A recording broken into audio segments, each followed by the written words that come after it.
Streaming on clickorlando.com and broadcasting live. You're watching News 6 at 3. Hello, everyone, and welcome inside the News 6 newsroom for News 6 at 3 on Friday, May 8th. We made it. I'm Ginger Gadsden. We've almost made it. We like these Fridays where we can kind of coast into the weekend. Yeah. There's a lot of news going on right now, including some interesting breaking news off the top here, as Orlando says it has paused its swan program at Lake Eola. We've talked about these swans a ton the last few years. Earlier this year, we told you the lake swan flock had multiple deaths because of bird flu. Since then, the city of Orlando has consulted closely with state and federal partners to review how to care for these creatures. So the Florida Wildlife Commission set guidelines for care that the city now says will be tough to meet. There's also planned construction that could make it even harder. So the captive swans and the eggs will be moved with no details as to where. Some of the swans at Lake Eola are wild, so you'll still see some birds around there. Yeah. But your Orange County community correspondent, Tylisa Hampton, is speaking with the city commission, specifically Patty Sheehan right now. She's like the face of these swans here. Tylisa will have an upcoming report at 5 o'clock if you're interested. Yeah, a lot of this has to do with timing, too, because they have a lot of construction and things going on around in that area. Yeah, it's hard to keep birds okay in such a chaotic downtown It atmosphere. All Yeah. right, speaking of timing, it's terrible timing for this next thing to happen. Not that there's ever a good time, but there are a lot of students suffering from this right now. A cyber attack is disrupting thousands of schools here in Central Florida and quite frankly around the world as a lot of students begin to cram for finals. You say suffering. My kids are getting out of some homework because of this, I think, right now. So there's a tech company that was targeted in a hack. It's called Instructure. You will remember their name by Canvas. If you're a parent like I am, Canvas is basically what you run all of your kids' schooling through to be able to understand. They also run universities like UCF and Princeton. Anyway, Lisa Bell, our News 6 anchor, joins us now in the newsroom to tell us more about this. Are your kids impacted by it? They are. I mean, if you are certainly an Orange County Public School parent, you got the messages. Your phone was ringing off the hook, alerting families and students that this was going on. So again, as I mentioned, the online platform that we're talking about is Canvas, and it's what students use to access everything from quizzes and tests to their daily assignments. Well, when some students logged on around the world this week, they were redirected to a page with an ominous message from a hacker group. That group calls themselves the Shiny Hunters. Now, Orange County Public Schools, of course, uses that system, and the district released a statement saying the information accessed may include names, email addresses, student identification numbers, and some private messages that were sent within the platform. But there is no evidence that passwords, social security numbers, dates of birth, or any financial information were involved. The hackers, however, have reportedly warned that whatever info they have, it will be leaked unless the company pays up, and they set a deadline for May 12th. Now, as you guys mentioned, a lot of schools use this. We're thinking about 9,000 schools worldwide may use this, including UCF. I spoke with a business major at UCF earlier today. I think it's really important that they get this up and running because Canvas is one of those things that we use for everything. It is the ultimate tool for colleges and universities, from things like simple quizzes to syllabuses being posted. And as Summer A begins to kick up in the next couple of weeks here, I really couldn't imagine college without it. So that young man's name is Samuel Gross. He's from Winter Springs, but goes to UCF. He says, thankfully for him, all of his assignments for the spring semester were in. Yes. But he says, you know, there are some people who are walking across the graduation stage right now that might still have some pending assignments or quizzes, and they're still waiting to know, you know, what their actual final grade is in that class. He's also concerned if it's not up and running soon, it could impact financial aid, because he says many of these financial aid systems want to see activity via Canvas, and if you can't access that, you're in trouble. Now, the advice right now for everyone impacted, be on the lookout for phishing emails, report them to your school immediately, and they say those emails are likely to become more sophisticated now that these hackers potentially have your name and your course subjects and all of that info. They have more information to attack you. Yeah, well, what's so discerning here is that there's this one company in control of all of this information, and all the campuses and universities and schools use them. Maybe if they spread it out a little bit or make it a little harder. Well, if you want to start your own Canvas version Hey. software.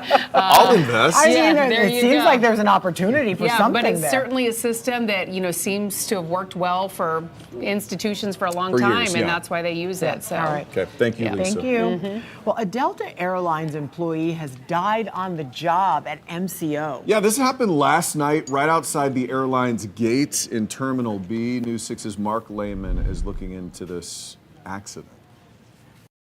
Just a tragic situation here at Orlando International Airport. Flights have resumed at this terminal hours after the worker died. Meanwhile, an investigation is underway. A viewer sent us this video of emergency crews responding outside the Delta gates at Orlando International Airport. Flight operations were paused Thursday night after a worker at the airline died while on the job. Orlando police is investigating and said the incident appears to be accidental in nature.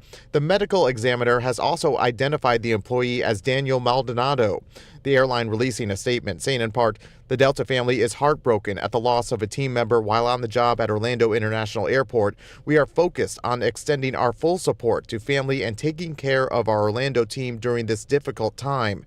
Passengers with Delta were saddened to hear the news. Yeah. What's your reaction after hearing the worker died? Yeah, that's so scary how it can just happen. Like, I feel like they should probably take more protocols if someone actually did die, Yeah. because that's very crazy and very unfortunate Yeah. for the family and everything. yeah, it's super sad. Yeah.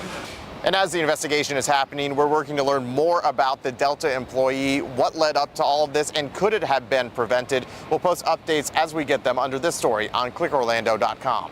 In Orlando, Mark Lehman, News 6. So, a breaking update in this case in particular. The medical examiner just got back to us. They have ruled this an accident, and they said Daniel Maldonado died because of multiple blunt impact injuries. So, how those injuries came about, we're still investigating, but we'll let you know as soon as we hear anything. All right, well, we've been warning you about that. It's going to be a very busy weekend. We have Rolling Loud at Camping World Stadium. Welcome to Rockville. That's happening in Daytona Beach. And of course, it's just going to be flat out hot.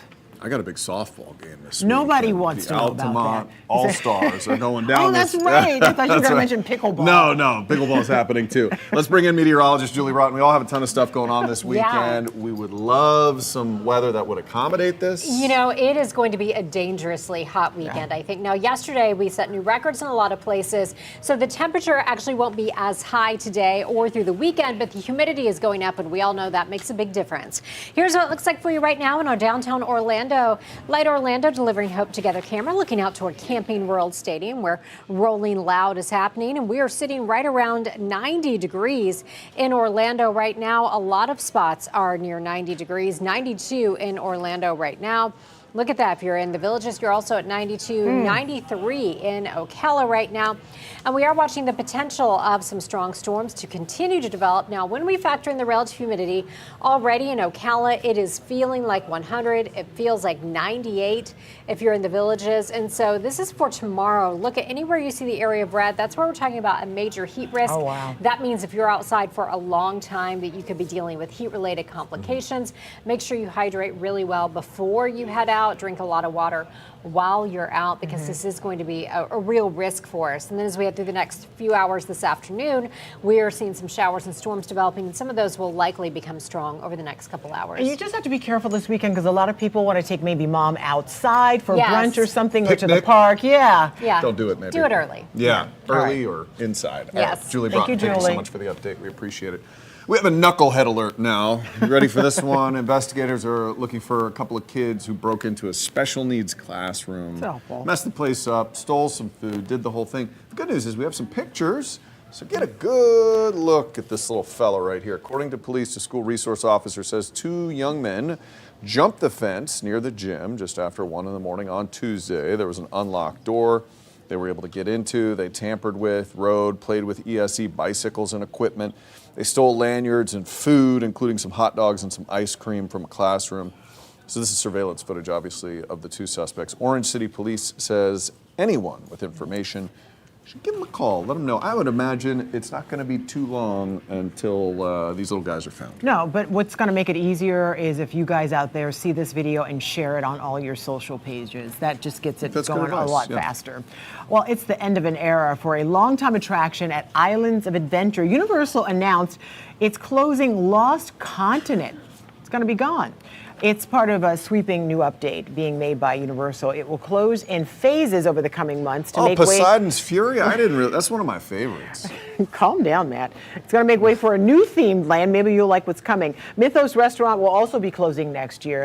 This has been another one. There. Matt's learning all kinds of new things right now. This has been years in the making, with parts of the area being reduced since 2018. Universal has not yet said what will replace these things that are going. New 6 theme park expert Haley Coombs has written up a great article about this all, and you can find it, Matt, on clickorlando.com if Apparently, you I want need to more read information. it. Mythos is the best restaurant in that park, in my opinion. Okay, that's. Well, I Mediterranean think a lot of food's people really good. probably agree with Yeah. you on that one. Well, the Orlando Pride take the pitch tonight against the North Carolina Courage, and there is a fun pre-match activity, Survivor Night, going on. Starting at 6, the Main Street Plaza will have Survivor-themed challenges and games. There's even a search for hidden immunity dolls throughout the fan zone with the Pride logo on them. The Pride looking to bounce back after 2 straight losses. It's been a middling start for the team. Wow. Shots fired. No, huh? not my words. They are your words. They have 2 wins, 2 draws, and 3 losses. Over the weekend, they lost to one of the best teams in the league, the Washington Spirit, 4-2. I mean, they're losing to some pretty tough teams here. So kickoff is at 8. News director Jamie Say, sports director, I should say. Boy, I tried to really give her an raise. update. Sports director Jamie Say will be live from Inter & Co Stadium coming up at 5 o'clock, and we'll find out what kind of season they're having from Jamie. Yeah, they lost to one of the best teams. Yeah. You know. It's hard. Yeah. Well, Central Florida is the place to be for live music this weekend. First responders are gearing up for some big concerts as well. We'll talk about that coming up.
We're looking live now from outside Camping World Stadium, where thousands are expected to attend Rolling Loud. It's a festival this weekend. Your Orange County community correspondent, Troy Campbell, will have a live update on the concert and all of the goings-on leading into it coming up at 4 o'clock. It's the day hip-hop music fans have been waiting for, the start of Rolling Loud. I'm News 6's Mark Lehman, and this music festival is happening as police are taking measures to keep traffic moving in busy areas and keep people safe as well. Drivers will be seeing several of these special event zone signs, and all of this is happening as tens of thousands will be swarming the area around the stadium for the three-day event. With the world's largest hip-hop festival coming to Orlando this weekend, extra measures are happening throughout the city to keep everyone safe. We will have a large presence. We will not tolerate people breaking the law. 65,000 people are expected at Camping World Stadium for the Rolling Loud Music Festival. That's why Orlando Police and the Orange County Sheriff's Office has set up special event zones from Orange Blossom Trail out to Pine Hills. In those areas, fines will be doubled. There are times when people tend to hang out. We just want to keep traffic moving. That's one of the biggest complaints we get. People can't get through, people trying to get home, trying to go places, go out to dinner, and you're not able to get home. OPD's Direct Action Response Team will also be positioned nearby to respond specifically to Rolling Loud. Inside the event, organizers are encouraging fans to look out for each other. If you see someone that is in trouble, flag down a security guard or medical or someone wearing a radio, we will always help. Orlando police say marked and unmarked units will be out all weekend and officers ready to respond to any suspicious activity or emergencies. The special event zones, meanwhile, will be in place through Monday. In Orlando, Mark Lehman, News 6. So with Rolling Loud taking over Camping World Stadium, there's a lot of you talking about it today. If you'd like to join in on our topic of the day, you can react online by scanning that QR code on the bottom left of the screen. So here it is, our poll question today. What kinds of events would you like to see more of at Camping World Stadium? So far, here's a look at the results. Sporting events, I think we can all agree on that, 52%. We're going to get some NFL games there. Not this year, coming up, the year after. Don't get people excited. Eventually. Concerts, 38%. Those are fun. And then something for the family. We have 10% say they want a family event. I would like to see some sort of Coachella event. Okay. It could happen. Set your sights high. We've got, shoot for the stars. Why My not? goodness. Yeah, let's just have Coachella there at Camping World Stadium. Maybe that'll happen. Coachella South. All right. I like it. Hey, big news for college basketball fans. March Madness apparently is expanding. Yeah, and some people aren't thrilled about it either. It's what everyone is talking about today. So, Matt, give them the backstory. Okay, here we go. Check out this behemoth of a bracket you're about to see. Man, that's tiny. Oh my Starting God. next year, the men's and women's What's basketball happening? tournaments. They're going to grow from 68 to 76 teams, according to the NCAA. Only 52 of the 76 teams each season will be guaranteed a spot in the first round. 12 automatic qualifiers and 12 at-large low-seed teams will play in what's called the March Madness opening round. So we asked you at home what you think about it. We want to hear what you have to say. This article is on WKMG's Facebook page right now. A lot of people talking about it. So far, reviews are not so great. Let's go to Greg here. Greg says, terrible. Yeah, terrible. Terrible. Unless they ban conference tournaments. Otherwise, a team playing less than 500 ball within those conferences will get in the tournament. They won't have to play the extra games. Tell us how you really feel, Greg. Good stuff. I mean, it is getting to the point where it's like, well, let's just let everybody It's too much. in the tournament. It's too Why don't we much, just yeah. have the season be a It's tournament not now? going to be special anymore. Yeah, Everybody you're gets a right. trophy. Everybody gets a trophy Oh boy. these days. All right, where your wallet may be feeling the impacts of high gas prices, but what's causing the spike? And the Trump administration's 10% tariff, it's a blanket tariff that was just struck down by the federal judge. We'll talk about that brand new decision coming up.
I'm News 6 anchor Louis Bold, and President Trump's 10% tariffs could be in jeopardy after a federal court blocked them. And the fighting in Iran continues today.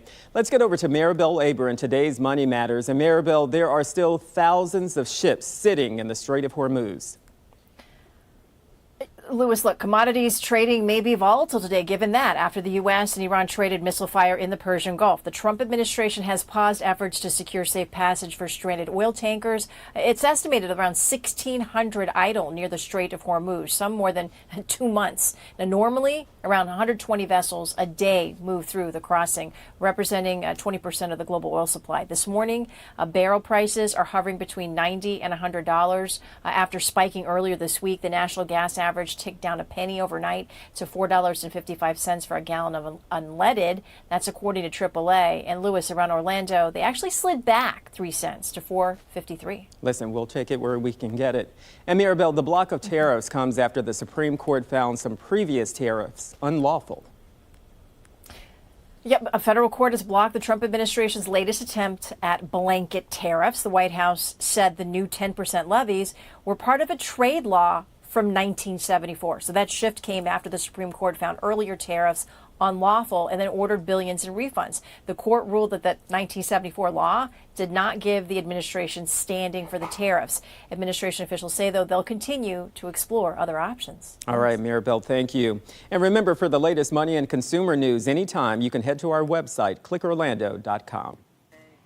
Okay, so if you're one of those people who may not love your mom a whole lot, so you haven't gotten her something for Mother's Day just yet, you still have a little bit of time, but don't get too comfortable because it's going to cost you. I don't think it is any sort of reflection on how much you love your mother. Maybe it's just how busy you are. You can tell who hasn't gotten a gift yet. I get it. She's it's going to get taken cost you care more. of. Dining out at a restaurant will be about 4% more expensive than last year. Then there are the flowers and the chocolates. Those prices are up about 7% this year. That's according to Coupon Follow. Perfume and greeting cards did a little bit better. They've only seen a jump of about 1% since last year. My mom's getting some pickleball stuff. She's really Is she? into pickleball Okay. right I just fill up your mom's car with gas. Right, yeah. We don't have that kind of money. Are you crazy? Here's 3 gallons, Mom. Have fun. Love Happy you. Mother's Day. All right, well, after we had that crazy story about 55 Yeah. sloths dying, communities are really coming together to try to support and raise money for the sloths that have survived. Our community correspondent is talking with folks out there. Yeah, and coming up at 4 o'clock, redeveloping the boardwalk in Volusia County. Officials in Daytona Beach began an extension project aimed at bringing in new businesses. What's next for the neighborhood? Volusia County community correspondent Molly Reed will answer the question. Coming up on Monday, the price to park downtown Orlando could soon go way up. In some cases, it could double. But guess what? Supporters say the extra cost is worth it. Plus, our storm chances will be sticking around for the new week. Candace has an update every 10 minutes. We'll see you Monday for News 6 Morning starting at 5.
Welcome back to News 6 at 3 o'clock, everybody. Hang in there. That's the message that people are sending to the Central Florida. I love that. Because sloths. Yeah, they're sending it to Yeah. the Central Florida Zoo after they're taking care of the 10 remaining sloths and rallying to make sure those little guys are okay. Yeah, and the community is really coming together to try to help out these little guys. Our community correspondent, Catherine Silver, joins us live now. She is covering Sanford for us today. So, Catherine, tell us what they're doing to try to make the care more possible for these sloths. Yeah, so we know all of you want sloth updates. We want the sloth updates. We have one for you today. I'm going to show you some new pictures from the zoo. So take a look. This is Ginger. He is the smallest and the youngest of the sloths that the Central Florida Zoo, which is here in Sanford, took in. They're now caring for them, trying to recover these sloths. They had to share these cute pictures of Ginger. They say he is still critical. He's still in the ICU, but at least they had some sweet photos to share of him laying in the sun. There's one of him on a scale. And then what I personally think is the cutest photo of Mr. Ginger, which is him with that green bean sitting by some plushes. Now, a lot of people have been watching the story, what happened after the collapse of Sloth World in Orange County, and wondering, what can I do if I'm at home to help? Well, Sanford Main Street came in with the answer, and I can show you the fundraiser and T-shirt that they have started. So you guys said, help us hang in there. Well, here it is. You can get this shirt now. It says, help us hang in there. It has the cute little sloths on it. They are selling these for $35 here at Sanford at the Main Street Welcome Center. The back has the zoo's logo and botanical gardens. Support the sloth rescue effort. Shows it's organized by Sanford Main Street right here in the downtown. You can go into this building here on First Street and you can get one. Again, they're $35 and they are going fast. I will tell you, as we've been in here, I've seen at least 3 people come in and ask for shirts. They had ordered 100 of them. Most of those are already gone. They've got a second order coming, and they're also working on a shipping option if you can't actually come here to Sanford to purchase one of these shirts. But if you can, I've got to say, I'm a fan of the blue, I'm a fan of the logo, and I'm feeling this cotton blend, and it is not scratchy, guys. It is quite soft. So, Matt and Ginger, what do you think? Ginger might buy the whole pallet. I think I'm going to Venmo you some money because you're there and you can just pick up a couple of T-shirts for me. I'm being so serious. Anything, it's so cute. I love the blue as well, and you already described it as soft. But I think this is just such a great way of the community coming together because we do these updates and it's like, how can we help? And this is it. Yeah, absolutely. I had to throw in the softness because I know when I'm going to buy a shirt, I'm picky. I want to know what the blend is. I want to know that it's soft. This is a good one, and it's for a good cause. Okay, sounds good. Catherine Silver, thank All you right, so much. Catherine, Selling are T-shirts you with today. Megan today? Because I have her phone number. I'm going to text her and send you some money. Venmo you. Thank you. All right. I am. We're both here. Good. All right, thank you. Great job. I love that. I love the Yeah. community rallying and coming together. Well, a Lake County woman is now facing animal cruelty charges weeks after 31 cows were found in just awful condition. Yeah, News 6's Troy Campbell spoke with detectives about the ongoing case, as well as the neighbor who called this one in. After several weeks of investigating, the Lake County Sheriff's Office says it has enough evidence to move forward with charges. It was right here where investigators say they found 31 cows extremely malnourished. Lori Ann Gonzalez booked into the Lake County Jail, accused of animal cruelty. Any animal you see being neglected like that, it's hard to look at. Investigators point to these photos showing emaciated cows under her care outside of her Tavares home. The report describes their ribs, spine, and pelvic bones clearly visible. There's no need for those cattle to be out there suffering like that. Sergeant Jim Vachon says it didn't take long for detectives to realize something was extremely wrong once they arrived for a well-being check back on April 13th. Initially, she said that her own veterinarian had looked at him and said that there was nothing wrong with him, and even a lay person that didn't know what they're talking about with cows can look at him and say, no, there's something wrong with those cows. So I just spoke with a neighbor who says they're the one who contacted the sheriff's office about the situation with the cows. They say they first made a report back in 2019. Animal Services came out and they say Lori Ann Gonzalez provided better care for those animals. However, they say during the past couple years, things have gotten a lot worse. Thankfully, investigators say all 31 cows were adopted out to farms nearby. And they, from what I understand, they all survived. and it didn't need to get that far. There's resources available. If I mean, during the pandemic and during the economic downturn, there were smaller ranchers in the area that just couldn't afford to care for their livestock anymore. And there are resources out there. While out here, we also did spot several goats, but neighbors say as of now, they're not concerned for their well-being. Also, Gonzalez is due back in court on June 1st. In Tavares, Troy Campbell, News 6. Good thing that neighbor caught it early, and Yeah. it sounds like all the cows will be okay. That is great news. Well, this afternoon, we're hearing from the Oklahoma high school principal. We showed you this video a while back as he tackles a gunman, gets shot in the process. So we're going to hear from him in a second. Let me remind you, in case you haven't seen this video, I would imagine you have, but surveillance video inside Pauls Valley High School last month showed Kirk Moore pushing a gunman onto the bench, holding him down while another staffer kicks that weapon away. Moore was shot in the leg during this. The 20-year-old suspect is a former student. Officials say Moore's actions made sure nobody else at the school was hurt. In an exclusive interview with CBS this morning, he tells CBS's Matt Gutman what made him do it. I don't know what I was thinking. I just knew I was just running to get to whatever was going on. Was this a conscious thought, or do you think that this was instinct? I think it was just instinct. You know, in 37 years, you go through trainings and drills and what you should do. That all goes out the window. I love that sweet Oklahoma Southern draw. It all went out the window. You can hear more from this exclusive interview with Principal Moore right here on News 6. That's Monday on CBS Mornings. Love him. So awesome. All right, question for you. Are we alone in the universe? Sure isn't looking like it. All right, and you may be onto something. We may not be, according to a brand new Department of Defense report. Department of Defense. Here are some of the new pictures. Is it defense or war? Is it? I thought it was the Department of War now. No, not officially. Okay. Here it is on their website. Never before seen files of UFOs. Do you see it? Yeah, This is part of the President Trump's effort to increase transparency on government knowledge of possible extraterrestrial activity. The images include one from the Apollo 17 mission to the moon, showing what appears to be lights above the lunar surface. Are we seeing that one yet? Not yet. The Pentagon says all of the files have been reviewed for security purposes. Many of them have not been analyzed for the resolution of possible anomalies. There's the light over there. There, I tell you, how could we possibly be alone? If you just think about it for a second. All the billions of planets and stars. And then with this last trip of the Artemis crew around the moon and what they were able to experience, just the vastness of it all, it's impossible. I mean, we're pretty cool and we're pretty smart, but we aren't the only ones. The question is, are they here? That's the bigger question. 100%. We work with some of them, I think. Well, it was a day that rocked Central Florida. A beloved law enforcement officer gunned down at Walmart right near our station, actually. It's a day I'll never forget, and it's been nearly a decade now. Lieutenant Deborah Clayton, her child finished a book. Oh my gosh. So her only child, his name is Johnny Brinson, and he is just a remarkable young man. She started writing a book before her passing, before she was gunned down in front of that Walmart. And he said he wanted to finish it because so many people remember the day his mom died.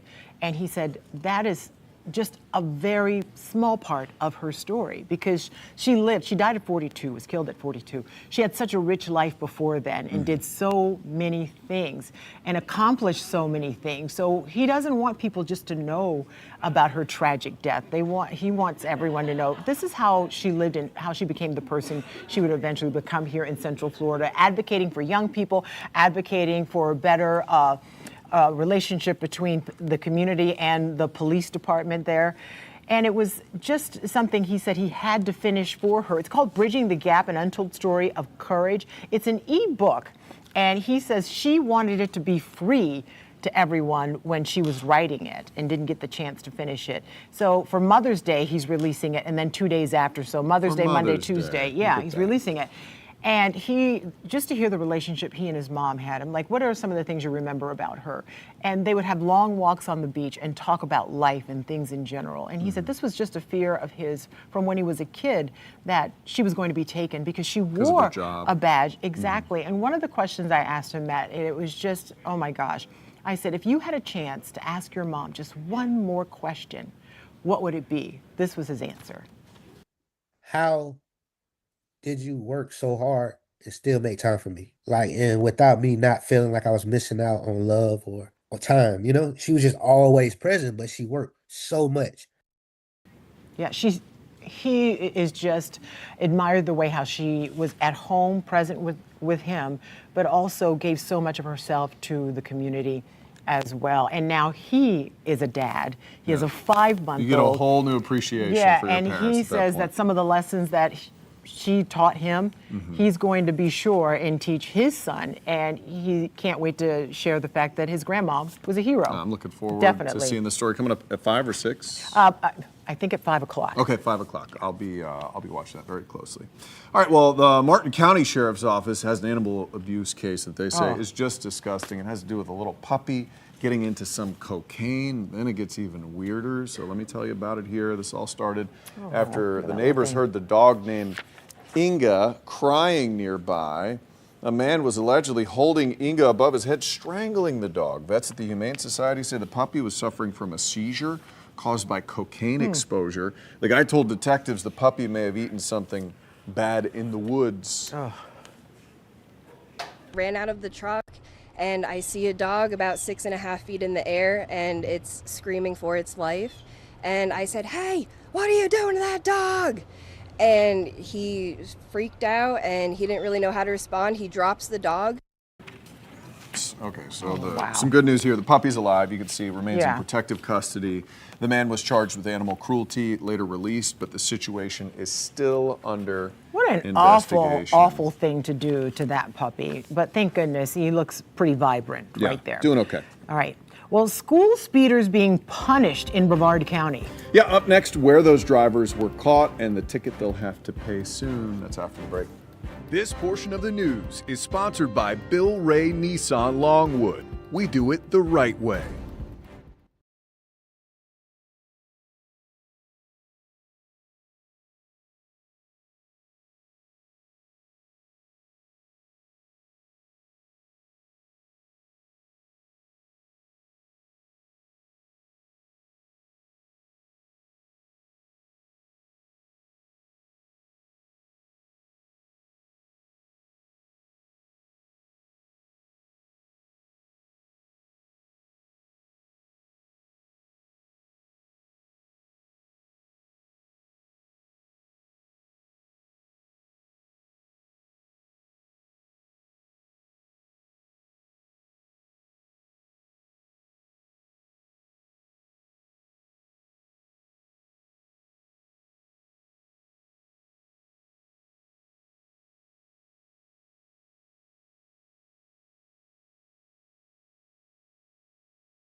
All right, let's take a live look at downtown Orlando from our Light Orlando Delivering Hope camera. Look at that really nice stadium. It's a beautiful day. There's going to be a lot going on this weekend. Meteorologist Julie Broughton, and people need to be careful with this heat. Right, and not just with the heat, but we're also still watching for some more thunderstorms to develop this afternoon. Some of those could become strong into this evening.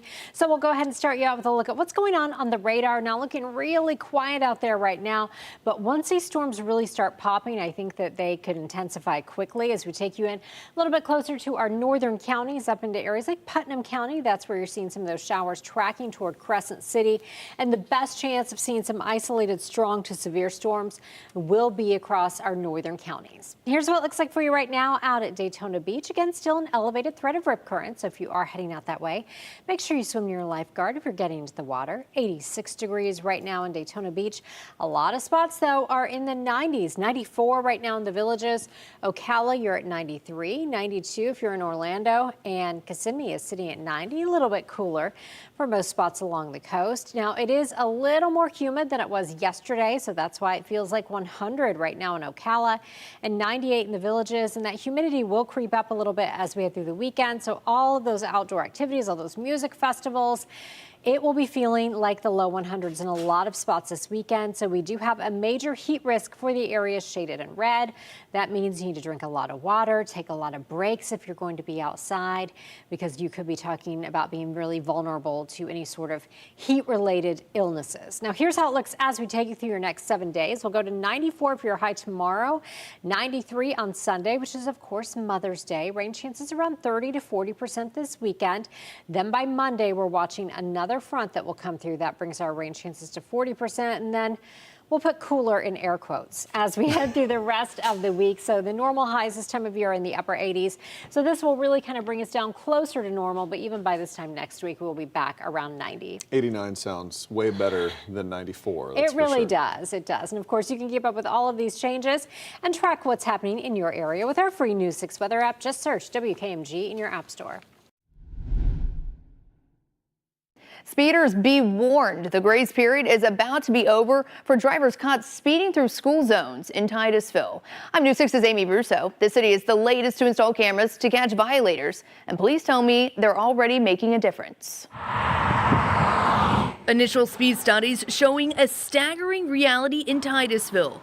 80 to 90% of drivers were flying through school zones. But now, thanks to these speed cameras posted outside the schools on your screen, Major Jeremy Gonzalez says there's been a drastic change. The numbers that we've gotten back just through our 60-day warning period, we have one zone that had a 98% reduction already. The lowest reduction we've had is 76%. On Monday, drivers caught going 11 miles per hour or faster in a school zone will be fined $100. There are a few lines of defense before you actually get in front of one of these cameras. We're talking about things like those flashing lights that alert you that you are now in a school zone and signs that showcase when those speed limits are being enforced. The cameras will be active throughout the entire school day, including 30 minutes before and after school. Major Gonzalez tells me they've already issued over 13,000 warnings to drivers. We have a speeding problem in the school zone. We had to find a solution. This was our solution. 6 schools got the cameras during phase 1 of the project. Even more are being added for the beginning of the next school year. In the studio, Amy Russo, News 6. All right, well, the Wounded Warrior Project is helping veterans recover both physically and mentally, one wave at a time. I'm not talking about this wave. Oh, Take I a get look. it. I get it. Yeah, so in Jacksonville, an organization hosted a 2-day surf lesson event. About a dozen veterans turned out on Thursday morning for the event. The sessions were designed for veterans of all skill levels, including those with physical or cognitive injuries, often focusing on adaptive techniques. But organizers say the experience goes beyond just physical activity. This has given me a much better quality of life post-service, and it was a community I didn't know that I needed. And again, I can call my brothers and sisters and say, I'm not having a great day or I'm having a good day. Let's go laugh, let's go fall on our surfboards, but have a good time and do it together.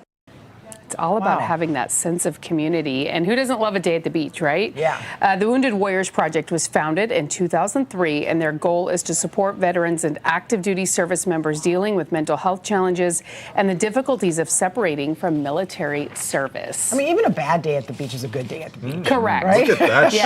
shot right there. Sweet. You're I gonna feel want to be like- at the beach this weekend, that's for sure. Surfing is a hard skill to learn later in Have life. you done it? I've tried.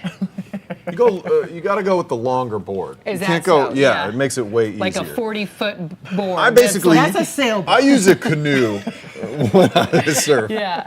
All right. Well, yesterday, you probably remember this story. We told you about 2 alligators that were fighting on a porch. Is this when you called it They weren't hurricane? fighting. Yeah, it You was called it hurricane mating season. Yeah. Well, here's another one who made himself at home, caught on camera. Take a look.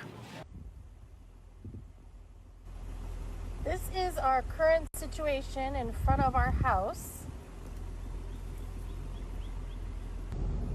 Looks like a speed bump. All right. Oh, yes. oh, now here's now a he's problem. knocking. Yeah. He smells something cooking inside. So a woman from Hillsborough County posted this video on Facebook. She says she was returning from work when she came across this gator literally knocking on her neighbor's door. Could you imagine if you hear a tap, tap, No. tap, No. and you open the I'm not door? answering it. You're like, I don't And see that's anything on my scary Ring because, I mean, if doorbell. you have kids, they sometimes will just open the door. Also, you And- have to be careful if you have pets too, because sometimes I open yeah, the door without and they'll want to looking. run out. Yeah. Well, thankfully, in this case, no one answered the door, and the situation did not escalate. And we all have that video. And look, he just walked away. Typical solicitor. We're just gonna say. It was like the opposite of an Uber Eats. Like, can I talk to you about your come car's get you. warranty? All right. So, do you guys have plans for the weekend? Yeah, to stay cool. Okay. Lots of stuff. We have Really? a softball game going on. that's right, on pickleball. Saturday. Oh, Yes. we're bowling on Bowling, Saturday. yeah. We are full of things for you to do. Michelle Morgan will have 6 things you can take part in coming up right after the break.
Ready to get messy this weekend? I'm meteorologist Michelle Morgan with your 6 things to do, and I'm here at the Orlando Science Center where Mess Fest will be happening all weekend.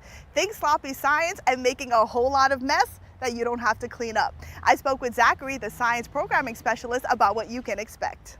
Mess Fest is where we're going to take over the entire building and fill it with mess head to toe. We're going to learn a lot about the science of physics and chemistry along the way, and yes, we will be making a mess. And it's included in admission. If you're looking for a whiskey tasting, check out the Whiskey Ride Festival this Saturday from 4 to 7 p.m. at the Central Florida Fairgrounds. It's one of the largest whiskey tasting events around, and tickets are available online. Rolling Loud is happening all weekend at the Camping World Stadium, bringing top hip-hop artists, great music, food, and fans from all over. If you're looking for a relaxing Mother's Day event, check out Mamas and Mimosas at the Far Reach Ranch. A $15 car fee applies and includes access to U-Pick activities, live music, games, and more. Welcome to Rockville is happening this weekend at the Daytona International Speedway with huge rock and metal performances, a high-energy festival, atmosphere, and more. Looking for some soccer fun? Check out Orlando Pride taking on North Carolina Courage tonight at 8 p.m. at Inter & Co Stadium. And if you have a fun event happening in your town next weekend, let me know. To submit your event, you can head over to clickorlando.com or our new 6 app, just tap Contact Us. There's so much going on, and so many people have plans because it's Mother's Day That's weekend. right. Do you have special plans? I do, but I have not been told what they are. Oh, surprise I hope plans. that maybe they entail that whiskey fest. That looked interesting. All of the things Yeah. to do looked really good. Mhm. And if you can find something to do inside when it starts to rain this weekend or to Yes. keep cool, even better. You got to protect That'll Mom be and take important. care It of is Mom. going to be hot one this All right, we are getting ready for News 6 at 4 o'clock. Yeah, coming up, we're going to be talking about construction and a major project to extend Daytona Beach's boardwalk. It has officially begun. Your Volusia County community correspondent Molly Reed will show us what it will be looking like. She's going to have that story for us coming up after the break. And of course, we're going to have your hot forecast as well. We'll be right back.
I'm meteorologist Julie Broughton, tracking heat and the potential for some strong storms. We'll time it out in minutes.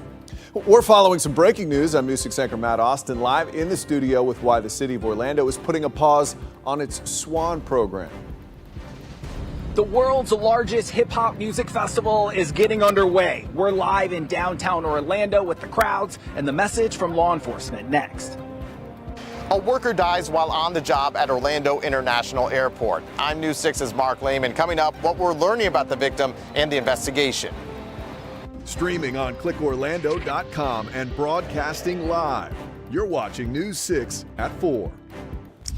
We are following breaking news. A symbol for the City Beautiful is going away, at least temporarily. Today, Orlando leaders announced they are pausing the city's Swan program. News 6 anchor Matt Austin joins us now live in studio to explain why this is happening. Yeah, this Matt. comes out of nowhere, really. Leaders say they plan to move the Swans while they get ready for a major construction project at Lake Eola. Earlier this year, we told you how 29 swans died at the park from avian flu.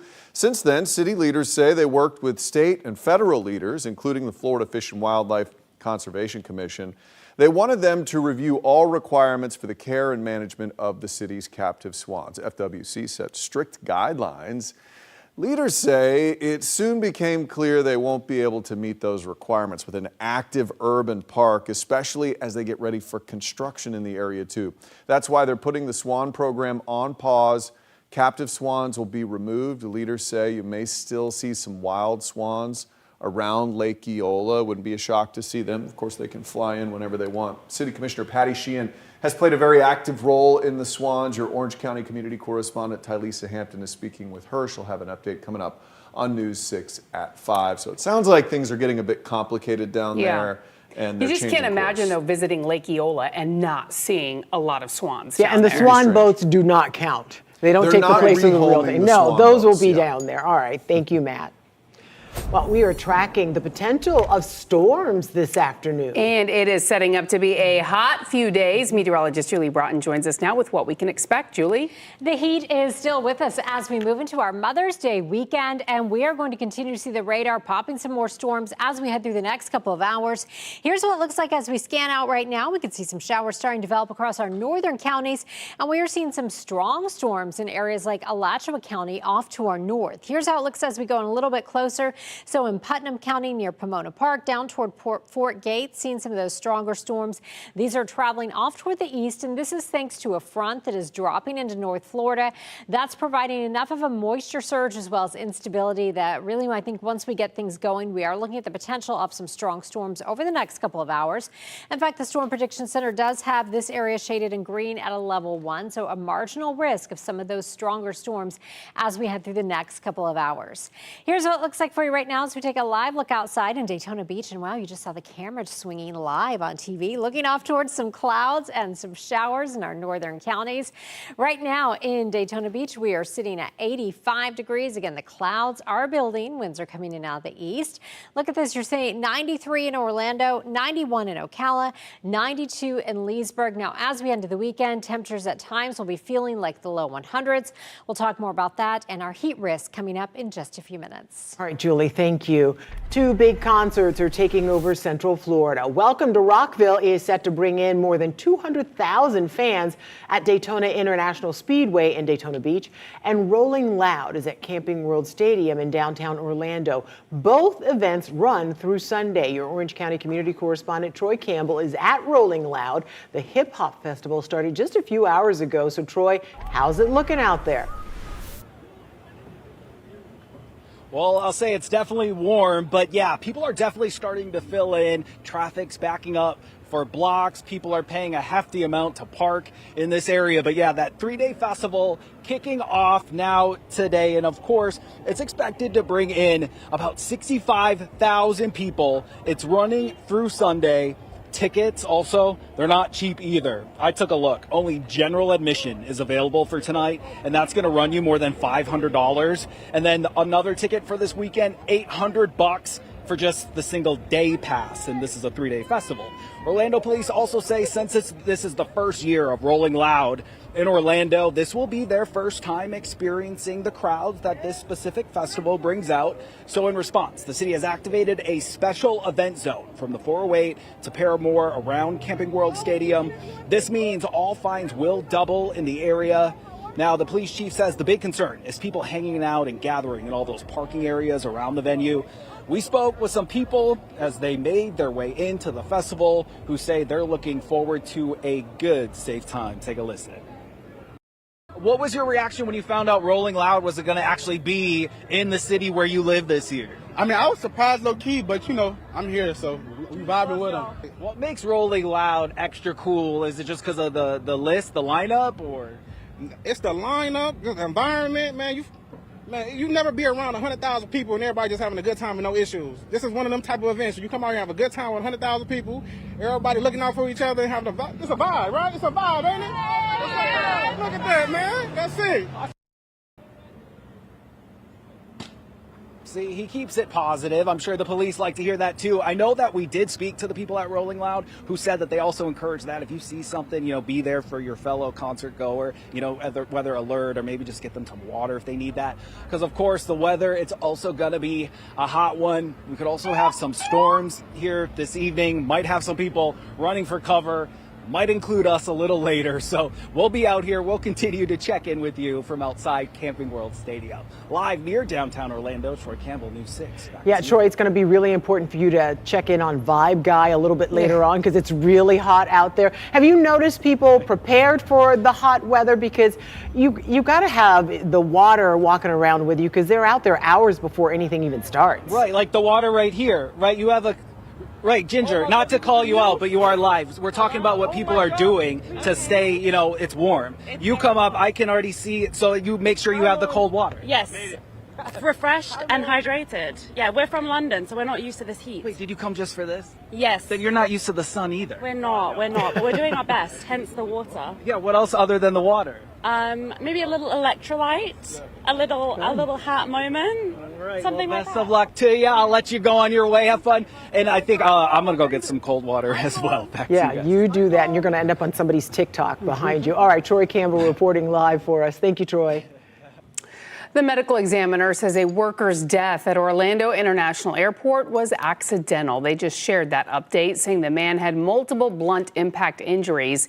Now, this all happened last night outside Delta Airlines gates at Terminal B. News 6's Mark Lehman shares what he's learning.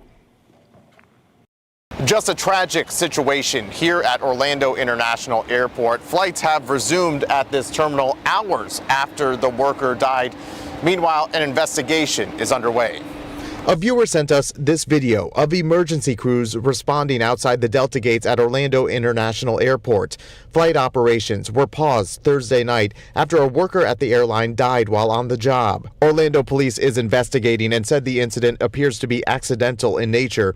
The medical examiner has also identified the employee as Daniel Maldonado. The airline releasing a statement saying in part, the Delta family is heartbroken at the loss of a team member while on the job at Orlando International Airport. We are focused on extending our full support to family and taking care of our Orlando team during this difficult time. Passengers with Delta were saddened to hear the news. Yeah. What's your reaction after hearing the worker died? Yeah, that's so scary how it can just happen. Like, I feel like they should probably take more protocols if someone actually did die, because that's very crazy and very unfortunate for the family and everything. Yeah, it's super sad. Yeah. And as the investigation is happening, we're working to learn more about the Delta employee, what led up to all of this, and could it have been prevented? We'll post updates as we get them under this story on clickorlando.com. In Orlando, Mark Lehman, News 6. The Occupational Safety and Health Administration is investigating this. Leaders say they have up to 6 months to complete that investigation. And we learned about this story because someone reached out to the News 6 Neighborhood Network. So how can News 6 help you? Just go to the News 6 app or clickorlando.com and click Contact Us and let us know how we can help. Handguns could soon be mailed through the United States Postal Service for the first time in nearly a century.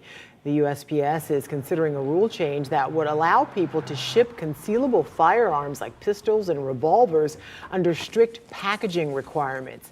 The Justice Department says the current ban violates the Second Amendment rights of law-abiding gun owners, but attorney generals in more than 20 states are warning it could make it easier for criminals to access guns and harder for law enforcement to track them. USPS says it is reviewing public comments before making a final decision. Well, lawmakers are demanding accountability for the deaths of 55 sloths connected to Sloth World. The Central Florida Zoo is letting us know some of the sloths' conditions. We've been following this story for weeks now. Records from the Florida Department of Agriculture and Consumer Services detailed necropsy reports that covered the deaths of 21 sloths. That's on top of the previous FWC documents reporting the deaths of 31 sloths.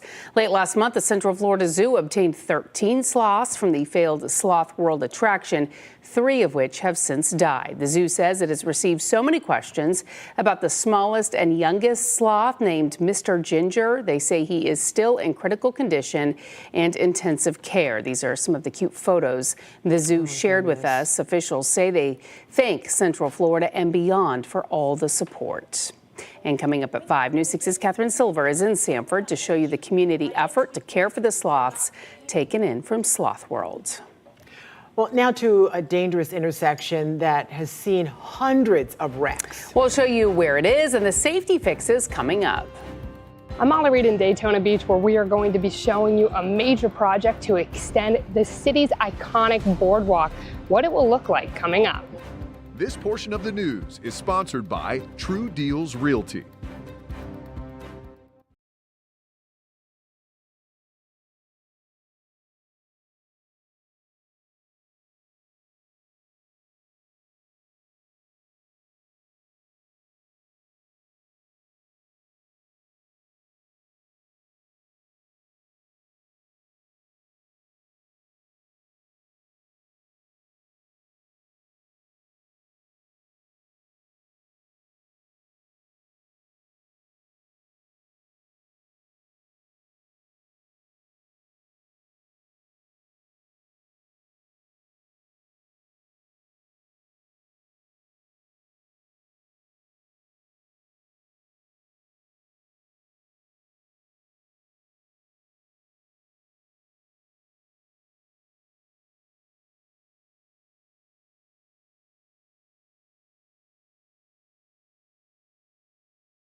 I'm Molly Reed, your Volusia County community correspondent. Construction has officially started on a major project to extend Daytona Beach's iconic boardwalk. Now, right now, these construction crews are getting ready to put in a big seawall into the sand, and then the boardwalk will be built on top of it. The extension will go from just north of that construction site to about a block south of here. And the hope is that sprucing it up will entice more businesses to come in and families. I think that's a great idea. It's a beautiful stretch of beach for scenery. It's the first major extension to the beach boardwalk in decades.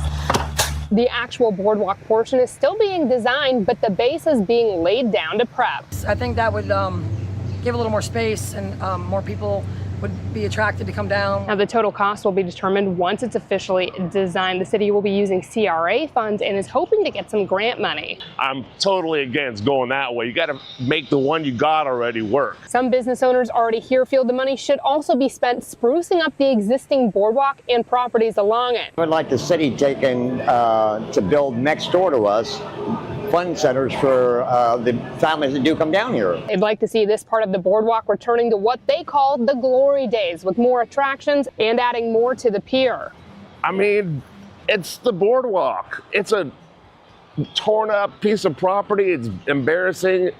It's just, I want it to look nice like when I was a kid. Now, construction for this extension is expected to be done in the fall of 2027. I'm your Volusia County community correspondent Molly Reed, News 6. All right, we want to check in now with meteorologist Julie Broughton. That's probably going to be a packed area, at least for part of both days this weekend. Absolutely. And the best bet this weekend is get your outdoor plans in early. We will be tracking some showers. Absolutely not a washout, though. And we're also going to be tracking some heat. Now, for the rest of the evening, we're continuing to see some of those storms developing. Some of these could become isolated strong to severe storms as we move through the next couple of hours. So we'll be here watching that for you. As we head to your Mother's Day weekend, we'll continue to see highs soaring into the 90s. It will feel close to 100 at times. And again, expect those afternoon showers. And then our next front comes through on Monday, again, bringing the chance of some showers and then a little bit of a cool down next week, if you call the upper 80s a cool down. But compared to where we've been, it certainly is. Here's a look at our severe risk for today. You see the areas shaded in green. So primarily from about Orlando north, that's where we have the best chance of seeing some of those isolated strong to severe storms at a level 1 risk. And then for tomorrow, the very northern fringe of our viewing area is at that risk for some of those isolated strong to severe storms as well. So we're talking about some gusty winds, some hail a possibility, as well as some heavy rain and some lightning. Here's what it looks like on the radar for you as we're scanning out right now. And you can see up in areas like Alachua County and Bradford County, that's where we've seen some heavy rain, a lot of lightning as well, and some gusty winds. Some of that is spreading to the south down into areas like Putnam County, and these showers are continuing to push off toward the east. So these showers, the leading edge of this line of showers, will be affecting areas in Flagler County as we move through the next half hour to hour. Here's how it looks for the rest of your Friday night on your Futurecast, your clouds and rain showing. We'll see some of these showers sinking into Marion County as well as Volusia County. And this is all thanks to a front that's to our north. That front is providing some energy in the atmosphere. Moisture has been surging. We also have our sea breezes. So by 9 o'clock, still areas in northern Lake County over towards Sanford and Daytona Beach. You could see some pockets of heavier rain and stronger storms. All of this gets out of our way by around 11 o'clock or so, and then overnight we'll keep it quiet with partly cloudy skies. Tomorrow we start the day dry, but then expect those afternoon showers and storms to develop once again. Here's what it looks like for you right now on our Light Orlando Delivering Hope Together camera over downtown Orlando. Seeing that mix of sun and clouds out there. 93 degrees right now. Our normal high today is around 87. Feels like 97 in Orlando. You're at 91 in Ocala, 90 in Wildwood, and it is 92 in Leesburg. Here's how it actually feels. Notice some of our western counties feeling close to 100. It does feel like 100 in Lakeland. And if you're in Sanford, it is feeling like the low 90s for you. Now, tomorrow, as the humidity continues to come up, that means we're talking about major heat risk in areas like downtown Orlando, down toward the attractions, as well as in southern Brevard County. So take a lot of breaks, drink a lot of water if you are vulnerable to any of those heat-related illnesses. Now here's your hour-by-hour forecast for the rest of your Friday. So yesterday we told you my nephew Boots turned 1. His sister Pearl turned 1 as well. So here she is in her hat celebrating. 83 degrees at 7 o'clock, 80 degrees at 8 o'clock. Some isolated showers this evening. Head to clickorlando.com/pins to share your pet photos with us. Overnight, we really keep it warm out there. 74 for your low in Sanford, 73 for your overnight low in Orlando. And you stay close to 80 for your low, 77 in Melbourne.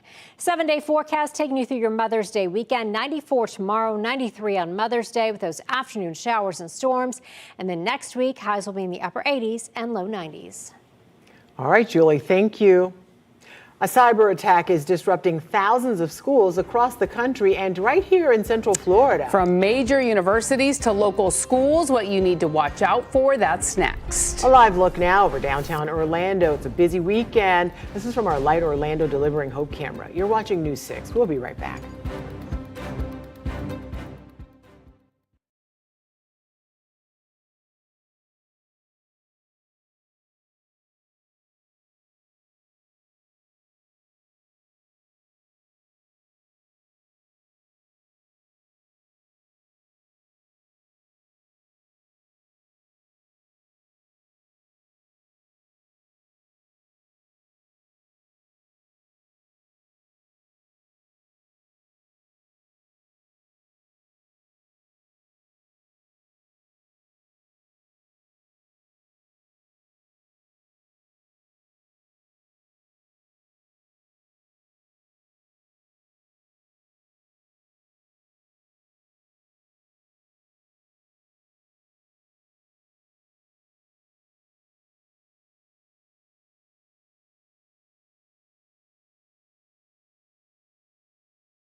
A cyber attack is disrupting thousands of schools here in Florida and around the world as students cram for finals. Hackers knocked out a system called Canvas. Major universities such as Harvard and Princeton, as well as local K-12 school systems, all use this online learning platform. I think is really going to be key is the impact to things like financial aid for students. UCF student Samuel Gross is one of the millions of students potentially impacted by the worldwide cyber attack on Canvas. He's concerned if the system is not back to normal soon, it could have major ripple effects. Because a lot of the time these classes are required to show some proof of class activity within the first week to gain access to those funds within a reasonable time frame. The business major first learned something was wrong when he got this email from his provost. Lucky for him, all of his exams and assignments were already completed for the spring semester. I've already seen my grades, but if I was someone who was graduating or had final exams this week, the disruption would be huge. The online learning platform is used for everything from class assignments to tests and quizzes. When some students logged on this week, they were redirected to a page with an ominous message from the hackers, a group that calls themselves Shiny Hunters. Orange County Public Schools also uses the system, releasing a statement that says the information accessed may include names, email addresses, student identification numbers, and some private messages sent within the platform. There's no evidence that passwords, social security numbers, dates of birth, or any financial information were involved. The hackers have reportedly warned the info will be leaked unless the company pays up. They set a deadline for May 12th. In all, some 9,000 schools may be impacted worldwide. Seminole State College releasing a statement saying they too are monitoring the situation and working with the parent company of Canvas on the next steps. As for Gross, he's just hoping it's all resolved sooner rather than later. So I think it's really important that they get this up and running, because Canvas is one of those things that we use for everything. It is the ultimate tool for colleges and universities, from things like simple quizzes to syllabuses being posted. And as Summer A begins to kick up in the next couple of weeks here, I really couldn't imagine college without it. So the advice right now for everyone impacted: be on the lookout for phishing emails and report them to your school immediately. Now, those emails are likely to become even more sophisticated and more targeted if the hackers actually have the personal information and class schedules of students across the country. What poor timing. I know, right? So it's just adding stressful. another layer of stress to an already stressful time. Yeah, but the good news is not everyone is No, in and their most final. kids already have everything done for the year. Okay. So great. Well, ceasefire or not, the U.S. and Iran traded fire in the Strait of Hormuz. What this all means for you here at home, that's coming up. Plus, there's no need for those cattle to be out there suffering like that. dozens of cows starving outside a woman's home. How this all started with a neighbor's call. That's next.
Welcome back. We're following several top stories right now. The city of Orlando says it is pausing its swan program. Earlier this year, we told you about the Lake Eola swan flock experiencing multiple deaths due to bird flu. The captive swans and eggs will be rehomed with no details as to where. The city says you will likely continue to see wild swans at the lake. Just a few hours ago, thousands of fans filled Camping World Stadium in Orlando for the world's largest hip-hop festival, Rolling Loud. To make sure everyone stays safe, Orlando police say they are ramping up security and enforcing safety zones. The medical examiner says a worker's death at Orlando International Airport was accidental. They say the man had multiple blunt impact injuries.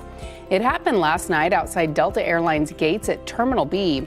The FAA says a tug crashed into the jet bridge where the plane was parked. The Occupational Safety and Health Administration is investigating. An intersection on a stretch of busy road many people drive every day is now at the center of growing safety concerns. It's in Pine Hills. A new Orange County study tracking bike, pedestrian, and vehicle crashes found nearly 1,000 crashes happened at intersections along Hiawassee between Silver Star Road and Balboa Drive from 2019 through 2024. Your Pine Hills community correspondent Jarrell Baker spoke with a mom who says she and her son were hit at an intersection along that road. Earlier this week, we told you about pedestrian crashes, according to new data from Orange County, right here along Hiawassee Road. But also in that report, it also talked about hundreds of crashes at intersections along the roadway. A new bike and pedestrian safety study released by Orange County last month found nearly 1,000 or 981 crashes that happened at intersections along Hiawassee between Silver Star Road and Balboa Drive from 2019 through 2024. Now, this intersection right behind me here where Hiawassee meets Silver Star Road is one of the most dangerous intersections that Orange County pointed out in their report. They say between 2019 and 2024, 465 crashes have happened right here at this roadway. Now, the report also says that this intersection right here is ranking number 4 on the top 30 corridors when it comes to the county's high injury network. That's Hiawassee Point. I got hit making a left into that area. In 2024, Lakeisha Dixon and her 13-year-old son were sent to the hospital after being hit on the other side of Silver Star, where Hiawassee connects with Coral Cove Drive. It was just a very scary experience. Me and my son have PTSD as a result of that accident. And very soon after our accident, there started being fatal accidents at that same intersection that we were hit at. As you can see, there's several of those cars that Dixon is concerned about, and also one of the memorials she mentioned right here along Hiawassee. Now, in 2025, there were 8 deaths due to deadly crashes right here off of Hiawassee, and some of those were at intersections, which is why Dixon wants to see all of the intersections improved. The visibility is very poor because people are going over hills and they can't see downhill, and by the time they can see, it's too late. They've already hit another vehicle. District 6 Commissioner Mike Scott says that the county plans to use this data to prioritize safety improvements along the corridor. It's had some pedestrian challenges where folks may have, had near misses and car accidents. I'm your Pine Hills community correspondent, Jarrell Baker. A former Sumter County deputy facing a judge, Dennis Turner Jr., is accused of stealing narcotics out of a medication drop box.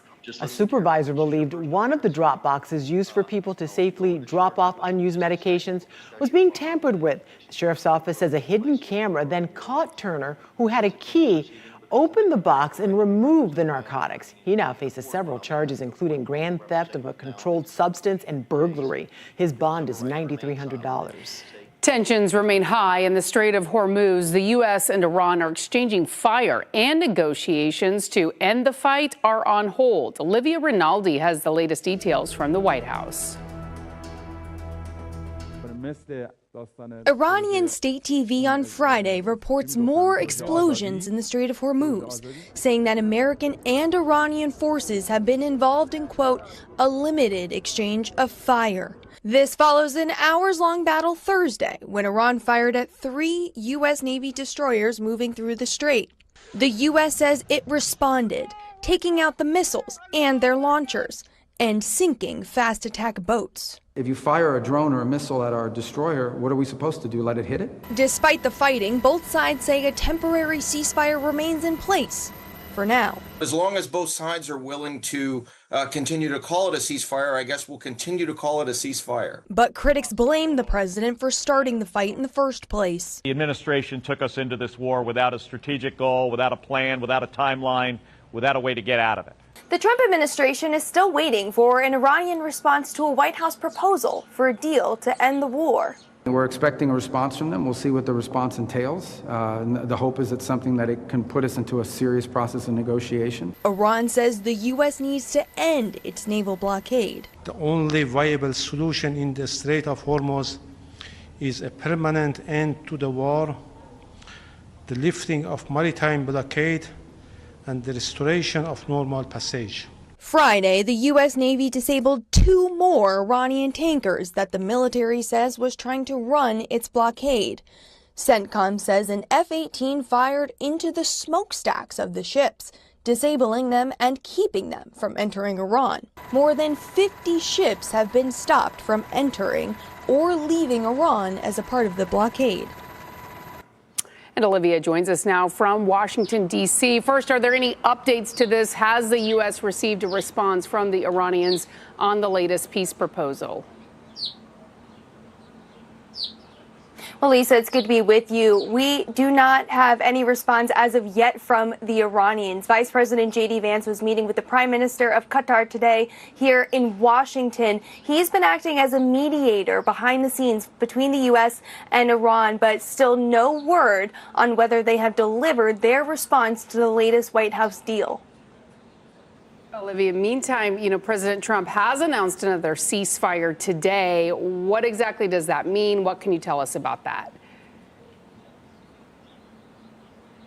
Yes, the president did announce another ceasefire, but this one is between Russia and Ukraine. It's just for 3 days, and it's around Victory Day. Now, Victory Day is the day in Russia where they honor where the Soviet Union defeated Germany in World War II. So there is a ceasefire surrounding that day, but the president says that he hopes this is the beginning of the end to that conflict. Still no word on when he expects the conflict in Iran to be finished. All right, Olivia Rinaldi, thank you, reporting live for us in Washington, D.C.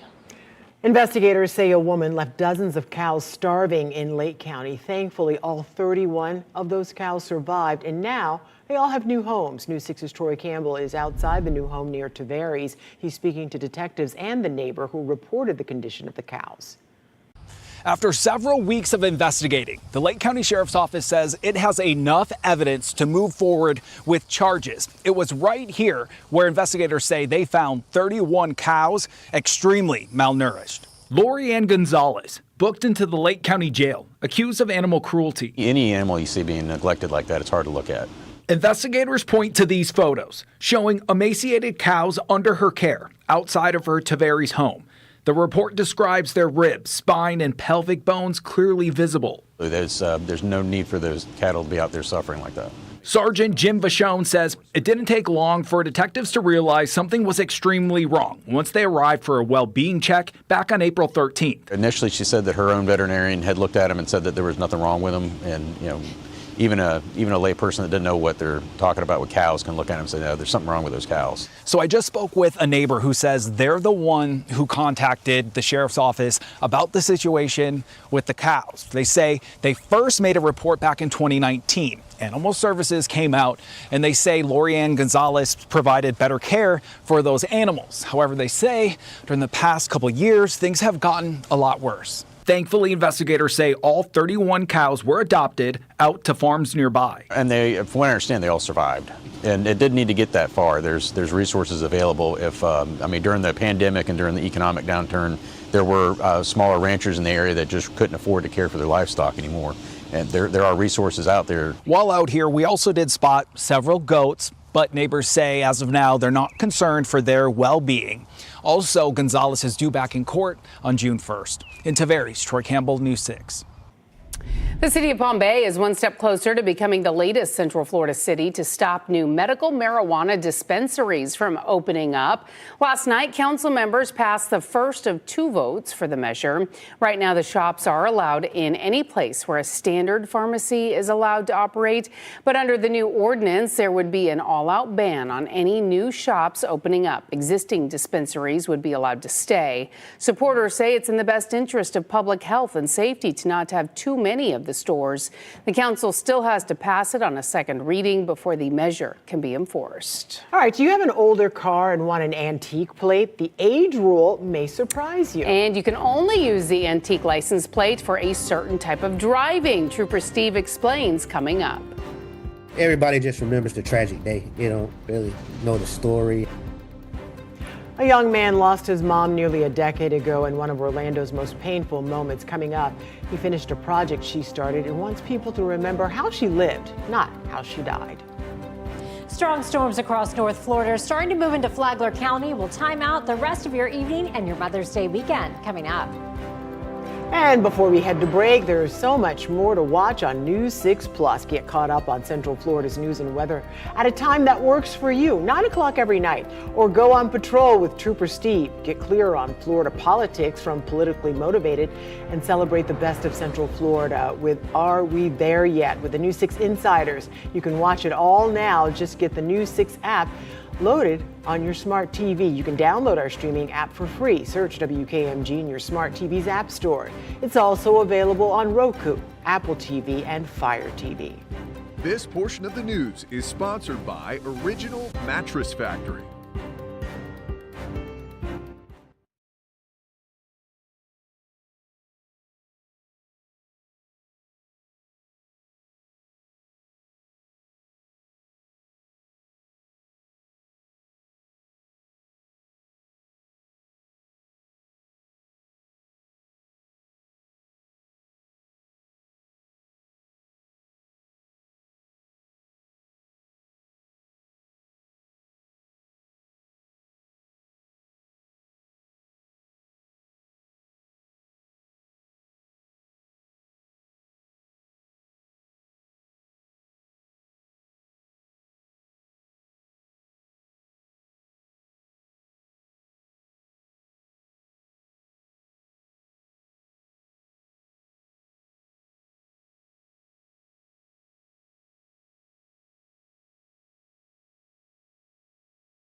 Nearly a decade after her death, Orlando Police Lieutenant Deborah Clayton's only child has finished the book she started just in time for Mother's Day. Yeah, he wants people to know how she lived, not just how she died. Everybody just remembers the tragic day. They don't really know the story and what she went through day to day to get to where she became Deborah Clayton. And that's the story Johnny Brinson wants to tell. He is the only child of Lieutenant Deborah Clayton. When she was killed in the line of duty, she was in the middle of writing a book about her life story, who she was before she became one of Orlando's most decorated officers. Clayton grew up watching the world around her and deciding she wanted to make it better. She often volunteered with youth programs. She organized marches against violence and worked to build trust between police and the community she loved. The police is here to help you. What was she like as a mom to you? She was stern. She was loving. It was just amazing having her as a mom. I miss her every day. Their favorite pastime was walking along the beach and talking about life. That was our thing. We go to the beach and just talk about our goals and dreams. But there was always a fear Johnny carried with him because his mom wore a badge. I used to write letters in class and be like, what if something happened to her? What if something happened to you? You know? Then I used to just start crying again, just always like that fear. You know what I mean? And she used to always just tell me like, if something happened to me, it's my time to go. And it just actually happened. You know? When Johnny was 22 years old, he had just come home from college for a break. Not a week later, his mom was gone. She lived for it and she died for it. She was the prime example. Everything she worked for, she died for it. What was the toughest chapter for you to write? The part where she died. It was like right after my birthday. When I get to that part, I get emotional. Her being snatched away so suddenly and me not being here. For 9 years, Johnny tried to finish what his mom had started. The book was nearly halfway finished before she was taken. He rewrote it 7 times. We used the notes and the excerpts that she documented herself, and we finished the whole book. It actually freed me in a way, because as long as it was sitting next to me unfinished, I always felt kind of incomplete. Now, Johnny has a 5-month-old son of his own. What would you like to ask your mom about parenting? What would be some of your questions? How did you work so hard and still make time for me? You know, she was just always present, but she worked so much. He says he can't wait to let his son know how his grandma worked to change the world. What is the story that you want your 5-month-old son to know about his grandma? That she was a hero, and she was a wife, and she was a loving mother. And again, his grandmother was a hero. Wow. I appreciated him reaching out and wanting to talk about it. And he says just writing it was so freeing, and it's almost like something has been lifted. He doesn't live in Central Florida anymore, but he knows that anytime there's something to honor her, he knows about it. They make him aware of it. And it's just, he's such a great example of how you can move on. That's a story even to this day when I'm out in the community and talking to younger people. People remember it. And they remember her because she mentored so many young people in our community. yeah. And it's a story that you don't even realize how many people she touched and the impact that she had on our community. Yeah. So the book is called Bridging the Gap, The Untold Story of Courage. And it's available for free for Mother's Day on Amazon because she had planned on publishing it and was going to give it out for free. And as for the man who was convicted of killing his mom, Johnny says that he forgave him a long time ago. What an incredible story, an incredible young man. He really is. From his mother. Yeah, so many gifts. All right, we want to check in now with meteorologist Julie Broughton.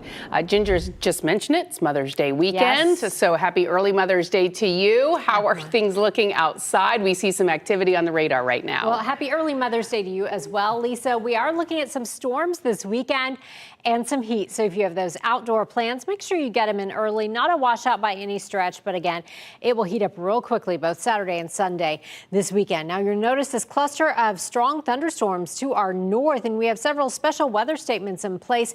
And these are in place because of strong winds gusting to 50 miles per hour, even some small hail within this cluster of thunderstorms.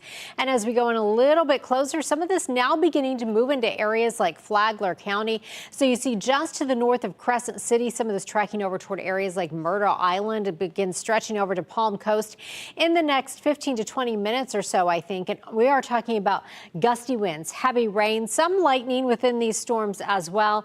And again, that potential for small hail. And I do think as we move through the next hour to 2 hours in this area right around these thunderstorms, we'll continue to see more developing. All the factors are there. We have a front kind of washing out to our north. We have a lot of upper level energy. Moisture levels have been increasing. So again, as we head probably until around 7 or 8 o'clock, especially across our northern counties, we're looking at that potential of some more of those strong thunderstorms. Now, as we head into tomorrow, again, our northern counties, the very northern fringes of areas like Flagler County and Marion County. So just barely in that risk category. But again, you could see some of those stronger storms tomorrow afternoon. Here's how things look as we roll you through the rest of your Friday night, stopping the clock at 6 o'clock. Again, continue to see those showers kind of developing off farther to the south. So by 6 o'clock or so, I think we'll see some of those storms developing in areas like Volusia County. And some of these will keep going until around 9 or 10 o'clock before eventually pushing back out over the Atlantic. And then overnight, I'm not anticipating any issues for us related to the weather. As we start out your Saturday, I know a lot of kids' sports and different things happening this weekend. Of course, we have all of the music festivals going on. If you are planning to head out to those, keep in mind it will feel like 100 at times this weekend. So you really want to make sure you drink a lot of water, some electrolytes. Then as we take you into Saturday evening, again, we are looking at some sea breeze driven showers and storms Saturday evening, clearing out into the overnight hours Saturday into Sunday, and then we'll do it all again on Sunday. Here's what it looks like for you right now in Daytona Beach as we take a live look. Some folks having a lovely Friday evening. Now, if you are planning to venture into the water, we still do have that elevated threat of rip currents, so keep that in mind. 85 degrees right now in Daytona Beach, still at 93 in Orlando, 93 in the Villages, and it is 92 in Claremont. And you probably noticed it feels a little more humid out there today. That trend continues into the weekend. Right now in Orlando, it feels like 97, feeling like 99 in Ocala. Your hour-by-hour forecast, you can plan the rest of your Friday night. This is Muffin, just, chilling, enjoying a lovely evening. Expect some isolated showers and thunderstorms to stick around. Some of those could continue to be strong. 83 degrees at 7 o'clock, 80 degrees at 8 o'clock. Our overnight lows stay really warm, warmer than the normal of 65. You go to 73 in Orlando, 77 in Melbourne, and 69 for your overnight low in Ocala. Here's how it looks for your 7-day forecast as we take you all the way through your Mother's Day weekend. So 94 tomorrow, rain chances this weekend around 30 to 40%. 93 for your high on Mother's Day. Again, those showers move in mainly in the afternoon. Then our next front comes through on Monday with a high of 90. And then we dry it out for the rest of the week with temperatures in the upper 80s and low 90s. Julie, thank you. That old 90s pickup truck may qualify for an antique license plate. Trooper Steve explains why and the big limitation drivers need to know. That's next.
I drive an older vehicle and interested in one of those baby blue license plates. How do I get one? All right, so you got an older car and you're wondering if you can get one of these Florida antique license plates. Well, absolutely, but as everything, there's always a couple of rules to it, right? So here in Florida, your vehicle has to be at least 30 years old and mainly, get this, used for things like shows, parades, or just the occasional cruising around town.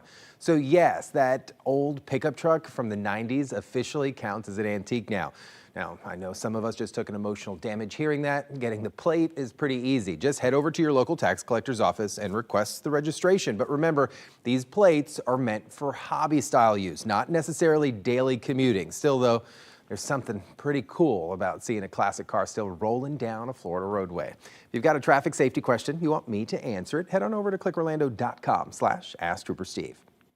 I like seeing those plates too, but not on a car from the 90s. No, that means we have our own antique plates. And I don't even know what color they would be or what they would look like. All right, News 6 at 5 is next. Anchor Matt Austin is in the newsroom with what's ahead. Well, federal investigators say stolen mail is turning into big money for criminals across Central Florida. Coming up, the warning tonight and the free USPS tool that could help you catch mail theft fast. Plus, help us hang in there. I'm Catherine Silver, your Seminole County community correspondent. We're showing you the community effort to care for the sloths taken in from Sloth World.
Now at 5, a symbol of Orlando is disappearing from Lake Eola, at least for now. We're live with why commissioners say dozens of swans are being rehomed.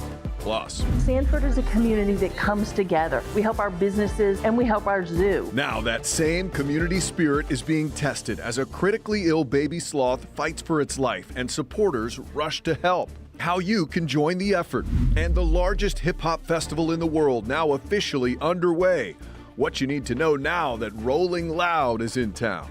You're watching News 6 at 5.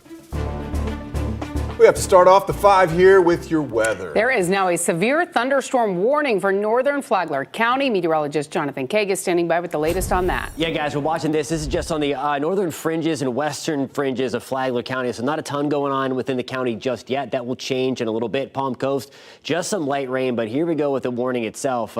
Coming out of Hastings tonight, this is all moving from west to north. I'll put the play button on for you to show you the progression of this cell to give you an idea of where this is headed. Everything kind of drifting from west to east tonight along a boundary stalled cold front that is hanging just to our north. And again, that's going to be sliding through within the next little bit of time. Let's put a stop on that for you. We'll take you a little closer in and do some tracking here to give you an update on the timeline. So parts of Myrtle Island, we're going to be up in the next 15 minutes or so. Palm Coast is still a good deal away from us. We are not included in the warning just yet. That might change, though, as it continues to work its way across the northern side of Flagler County. So I'm keeping a close eye on that for you guys in Bunnell and Palm Coast.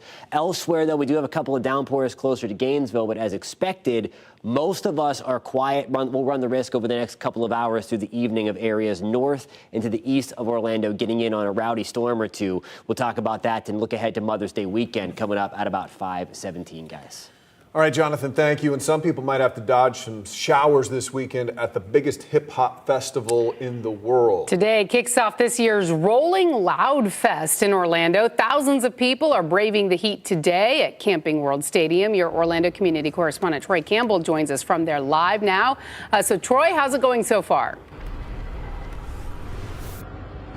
Well, pretty good so far. It's definitely picking up. A lot more people are showing up as the time gets closer to some of those bigger headliners. It's getting pretty busy down here. You can take a look, and it is warm. People are making sure that they're bringing their waters. Then, of course, they say make sure you have your electrolytes. And they are expecting about 65,000 people coming out to what is called the largest hip-hop festival in the world. This is a 3-day festival. I checked online. Online tickets, it's not cheap. General admission is the only thing available for tonight. It's going to cost you more than $500 through the weekend, at least $800 for a single-day pass. Orlando police say since this is the first year Rolling Loud is in Orlando, this is their first time experiencing these crowds. So they've activated a special event zone from the 408 to Paramore around Camping World Stadium. This means that fines will double, and the chief says his big concern is people hanging out in all of those parking areas around the venue. We spoke with people out here on their way inside of the festival about the whole vibe out here. Take a listen. And how would you describe the vibe out here? Great vibe. Everyone's got amazing energy. You guys are killing it. So you're already walking with the water in hand. Yes. Water in hand, electrolyte, hat on top, some sunscreen. That's it. Into it, did you get your tickets early? Were you I excited? got my tickets super early. As soon as they said that Rolling Loud was going to be in Orlando, I was like, boom, I got to get a ticket. So I got my ticket. Really excited. I'm already looking. Everybody already looks really cool. So super excited. So again, it's definitely picking up downtown here in this area, and the heat is an issue so far. Everyone's been able to manage to escape any rain. Of course, we're keeping an eye on that. We did speak to some people. They said they're ready to take cover in there if need be. And of course, we're going to stay out here. We're going to chat with some more people. I even have somebody else standing next to the camera that we're going to chat to here in a moment about what this festival means to them and how they're just happy it's here in Orlando. Live outside Camping World Stadium. Troy Campbell, News 6. Back to you. All right, Troy, thank you. It is the end of an era for one of the most prominent symbols of downtown Orlando, at least temporarily. The city has been a home to swans for decades, but now it's about to change after nearly 30 died from the bird flu. Your Orange County community correspondent, Tylisa Hampton, joins us now live from Lake Eola. So Tylisa, city leaders say this was a tough decision, but a necessary one. That's exactly right. They say it all comes down to this health concern. You can see the swans, at least some of them right over here. They say 29 swans have died so far because of the avian flu. They also say it's being spread by the birds that migrate into Lake Eola. Now the flock of 44 captive swans will have to be rehomed as the program is on pause. It's a story we've been following for about a month now, as the city has been working with state and federal leaders on this issue. They wanted them to review all the requirements for the care and management of the city's captive swans, as the city is undergoing a major construction project. City Commissioner Patty Sheehan has been involved with the program that takes care of these captive swans for 15 years. She says the reason they wanted to take action now is because they had to wait 90 days after the last swan's death to send in an official, adding that after an inspection was done, they were told that it's not a safe environment for the captive swans, especially the baby ones called cygnets. If we do decide to bring the program back, we will need to have a place to put cygnets, so they're not, they're not attacked by predators. We'll need to have better pens to put them in for medical purposes. Now, the program, she says, is meant to protect the swans and help them heal if they're hurt or sick. She says it's been hard finding a veterinarian even because of this avian flu. And as of right now, they're not sure if this program will even be able to come back. She says they do plan to start the relocation as soon as this weekend. And as for where this flock will go, she says they're going to go to various locations. She also says this is important to remember that if you do see swans here after the relocation is done, that those are the ones that migrated and that they're not responsible for. She says hopefully the swans will be kept safe. Reporting for News 6, I'm Talisa Hampton. All right, Talisa, let's hope so. Thank you. Now at 5, some new details about the death of a Delta Airlines employee at Orlando International Airport. It's been ruled an accident. The medical examiner says the worker died of multiple blunt impact injuries. Investigators say 38-year-old Daniel Maldonado died last night while working outside the Delta gates at Terminal B. The FAA says a tug vehicle hit a jet bridge where a Delta plane was parked, leading to the deadly incident. Flight operations were temporarily paused as police and federal investigators responded. Orlando police say the incident appears accidental. Meanwhile, Delta says the airline is now focused on supporting Maldonado's family and co-workers. A cyber attack is disrupting thousands of schools here in Florida and around the world as students cram for finals. Hackers knocked out a system called Canvas. Major universities such as Harvard and Princeton, as well as local K-12 school systems, use the online learning platform. I think is really going to be key is the impact to things like financial aid for students. UCF student Samuel Gross is one of the millions of students potentially impacted by the worldwide cyber attack on Canvas. He's concerned if the system is not back to normal soon, it could have major ripple effects. Because a lot of the time these classes are required to show some proof of class activity within the first week to gain access to those funds within a reasonable time frame. The business major first learned something was wrong when he got this email from his provost. Lucky for him, all of his exams and assignments were already completed for the spring semester. I've already seen my grades, but if I was someone who was graduating or had final exams this week, the disruption would be huge. The online learning platform is used for everything from class assignments to tests and quizzes. When some students logged on this week, they were redirected to a page with an ominous message from the hackers, a group that calls themselves Shiny Hunters.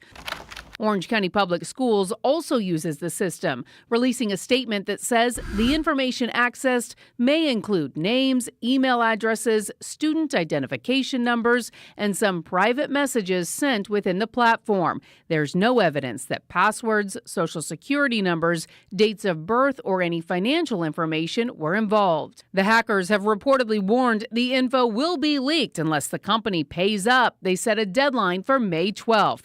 In all, some 9,000 schools may be impacted worldwide.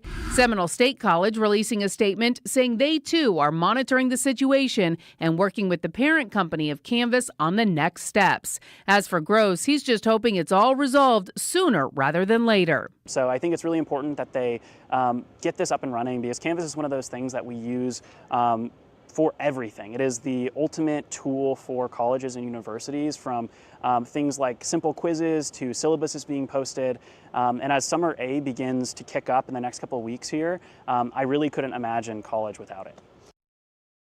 Now, the advice right now for everyone impacted: be on the lookout for phishing emails and report them to your school immediately. Those emails are likely to become more sophisticated and more targeted if the hackers actually have the personal information and class schedules of students across the country.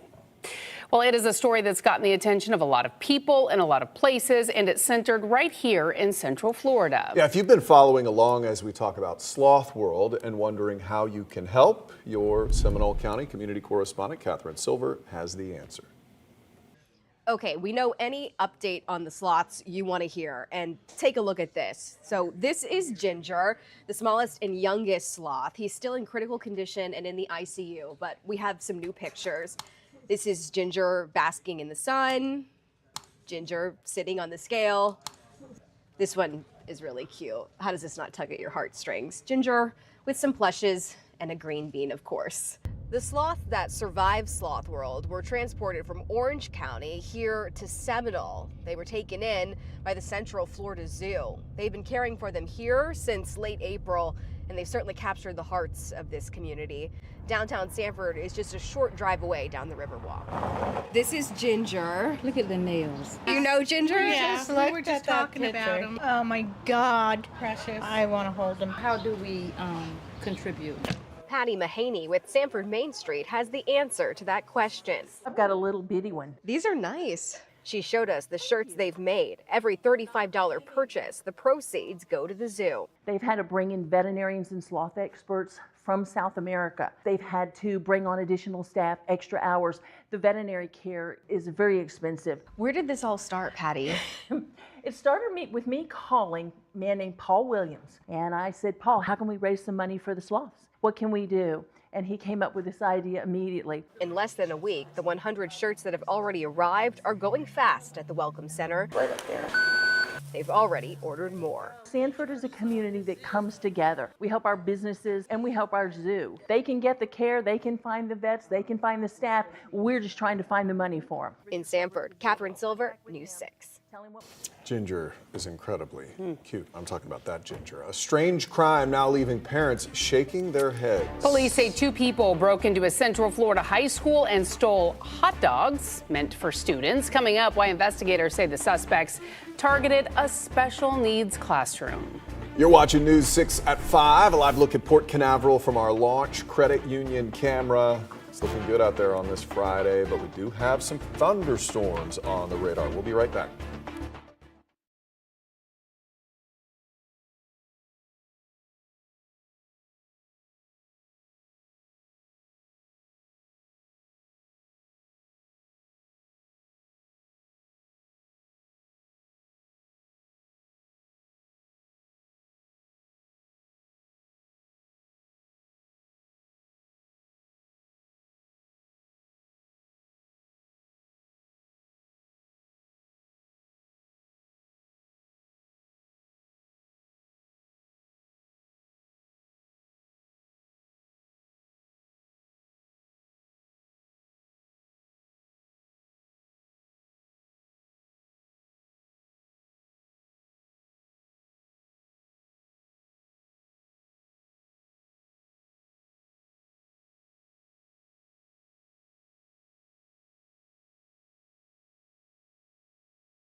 Parents and neighbors in Orange City are reacting after police say 2 people broke into University High School early Monday morning, making their way into the school's exceptional student education wing. So the school is on Rhode Island Avenue. Investigators say the suspects messed with equipment used by students with special needs. They even stole food meant for a student celebration. News 6's Alex Cook talked to people outside the school today about what happened. Police say the suspects jumped a fence here at University High and then got in through an unlocked door. Investigators say they spent over 20 minutes inside the school's ESE wing, leading a lot of parents and neighbors here to wonder how this could have happened. Why hot dogs of all things? I guess that's what they could find. Hey, whatever you can find is what they'll take. That's exactly what Orange City police say happened here at University High early Monday morning. They say those suspects rode ESE bicycles and messed with their equipment, stole a bunch of lanyards, then broke into another classroom and stole over 100 hot dogs and ice cream meant for students. Junior Incarnation's son is about to graduate from University High. We're very excited and proud of him. He was surprised to hear about the break-in. It's unfortunate and sad that they would think that that would be a good time. And he hopes justice is served with mustard and relish. I hope they do get in trouble, so at least they know you gotta nip it in the bud while they're young so they won't it escalates to something else in the future. But what disturbed some people most is that police say this happened inside the school's ESE wing. The special needs kids, like, one, they already need help as it is, and it doesn't make sense to why you'd mess with them of all people. Police say this case remains under investigation, and anyone that may have information about who those people are that broke into this school are asked to contact Orange City Police. In Orange City, Alex Cook, News 6.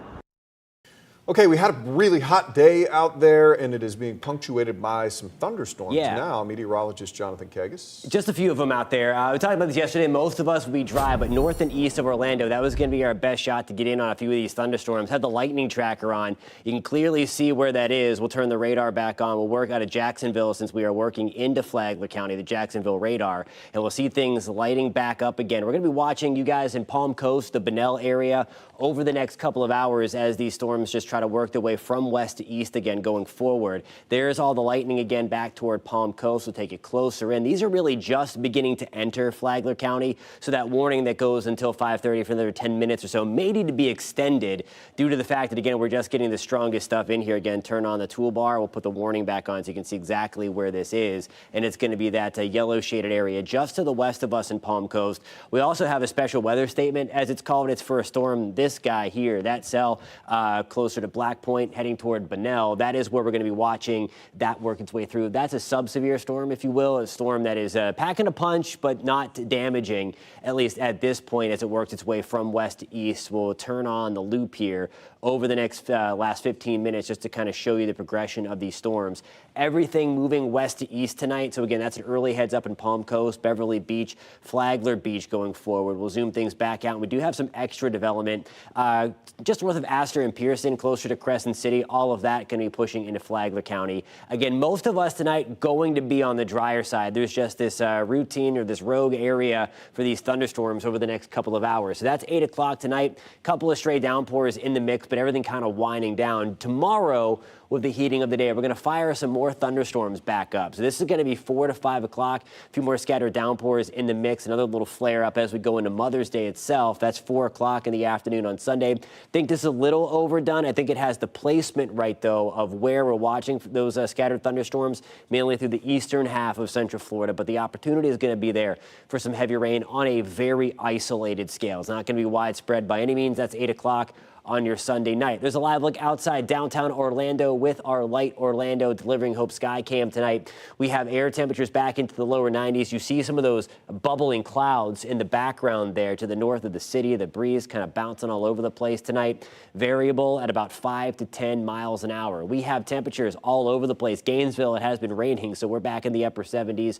Same deal for us in Palm Coast. Compare that, though, to 94 in Groveland. Also 94 in Oviedo, 91 degrees degrees in Titusville. Tomorrow morning, we'll start things back off again. A little steamy out there, comparatively speaking. We're back into the low to mid 70s, 76 degrees in Titusville. We're back to around 80 degrees to start things off at the Cape. High temperatures tomorrow, getting back into the low to mid 90s. Storm chances up to 40%. And really, that's the same deal as we get into the second part of your weekend. For Mother's Day itself, we are at 93 with a few scattered thunderstorms possible. We'll keep things pretty hot over the next couple of days beyond the weekend. We're going to take a look at your 7-day forecast coming up in about 15 minutes. Sounds good, Jonathan. Thank you. Well, from hands-on fun to live music and unique tastings, there's plenty of stuff going on in Central Florida. Meteorologist Michelle Morgan will have the 6 things you can't miss this Mother's Day weekend. That's next as we take a live look at downtown Orlando from our Light Orlando Delivering Hope cam. You're watching News 6 at 5. We'll be right back.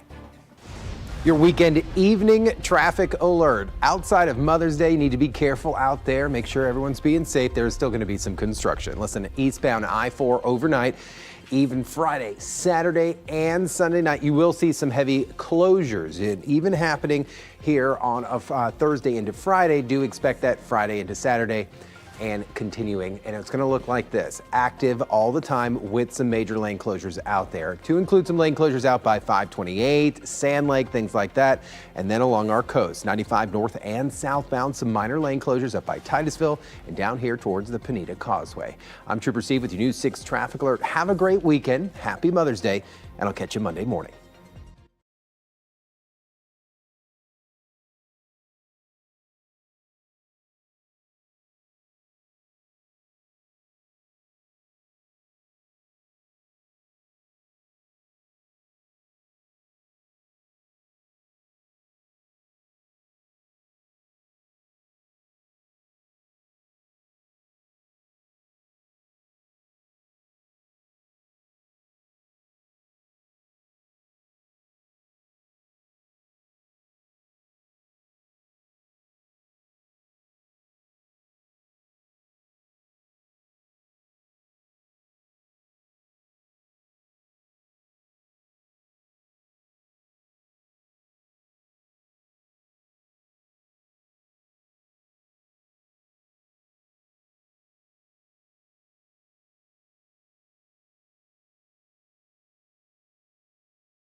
Ready to get messy this weekend? I'm meteorologist Michelle Morgan with your 6 things to do, and I'm here at the Orlando Science Center where Mess Fest will be happening all weekend. Think sloppy science and making a whole lot of mess that you don't have to clean up. I spoke with Zachary, the science programming specialist, about what you can expect. MessFest is where we're going to take over the entire building and fill it with mess head to toe. We're going to learn a lot about the science of physics and chemistry along the way, and yes, we will be making a mess. And it's included in admission. If you're looking for a whiskey tasting, check out the Whiskey Ride Festival this Saturday from 4 to 7 p.m. at the Central Florida Fairgrounds. It's one of the largest whiskey tasting events around, and tickets are available online. Rolling Loud is happening all weekend at the Camping World Stadium, bringing top hip-hop artists, great music, food, and fans from all over. If you're looking for a relaxing Mother's Day event, check out Mamas and Mimosas at the Far Reach Ranch. A $15 car fee applies and includes access to you-pick activities, live music, games, and more. Welcome to Rockville is happening this weekend at the Daytona International Speedway with huge rock and metal performances, a high-energy festival, atmosphere, and more. Looking for some soccer fun? Check out Orlando Pride taking on North Carolina Courage tonight at 8 p.m. at Inter & Co Stadium. And if you have a fun event happening in your town next weekend, let me know. To submit your event, you can head over to clickorlando.com or our new 6 app, just tap Contact Us. All right, well, mail theft is spreading across Central Florida, and investigators say some thieves are getting bolder than ever. Coming up, the Central Florida zip codes now being targeted the most in the simple step that could help protect your mail. Plus, I'm Molly Reed in Daytona Beach, where we are going to be showing you a major project to extend the city's iconic boardwalk. What it will look like coming up.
Glad you're with us. I'm Lisa Bell. And I'm Matt Austin. You're watching News 6 at 5. We're following several top stories for you right now. The medical examiner says a worker's death at Orlando International Airport was accidental.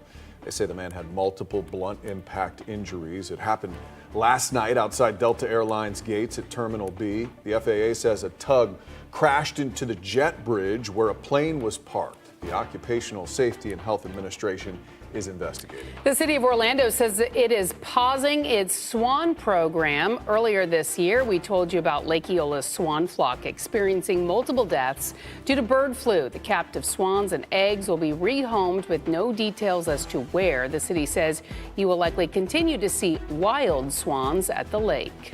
If you've been following along as we talk about Sloth World and wondering how you can help, we have an answer for you. Sanford Main Street is selling sloth shirts.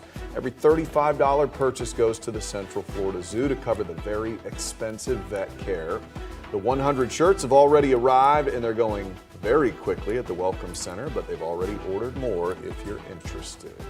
Strong storms are rolling in across parts of Central Florida. Meteorologist Jonathan Kegas is tracking them for you right now. Jonathan? Okay, so there's some good news and then some kind of news that I'm just watching closely here. The severe thunderstorm warning for Flagler County, that has been allowed to expire right on the queue there at 5:30. We don't have a warning on this guy yet, but it's looking a little ugly. I'm giving you early heads up in Bunnell, Beverly Beach, Flagler Beach. There is that special weather statement on the board, but I don't like the look that it's gotten with this kind of hook here. It's not a big tornado day, but when you have the sea breeze getting involved, pushing inland, these things can kind of spin a little bit. They have shown some signs of rotation, and I'm seeing that right now just to the west of Bunnell. It's not very strong. There's no tornado warning on it just yet, but it has been trying to do that over the past 20 to 30 minutes. So I just wanted to give you guys an early heads up.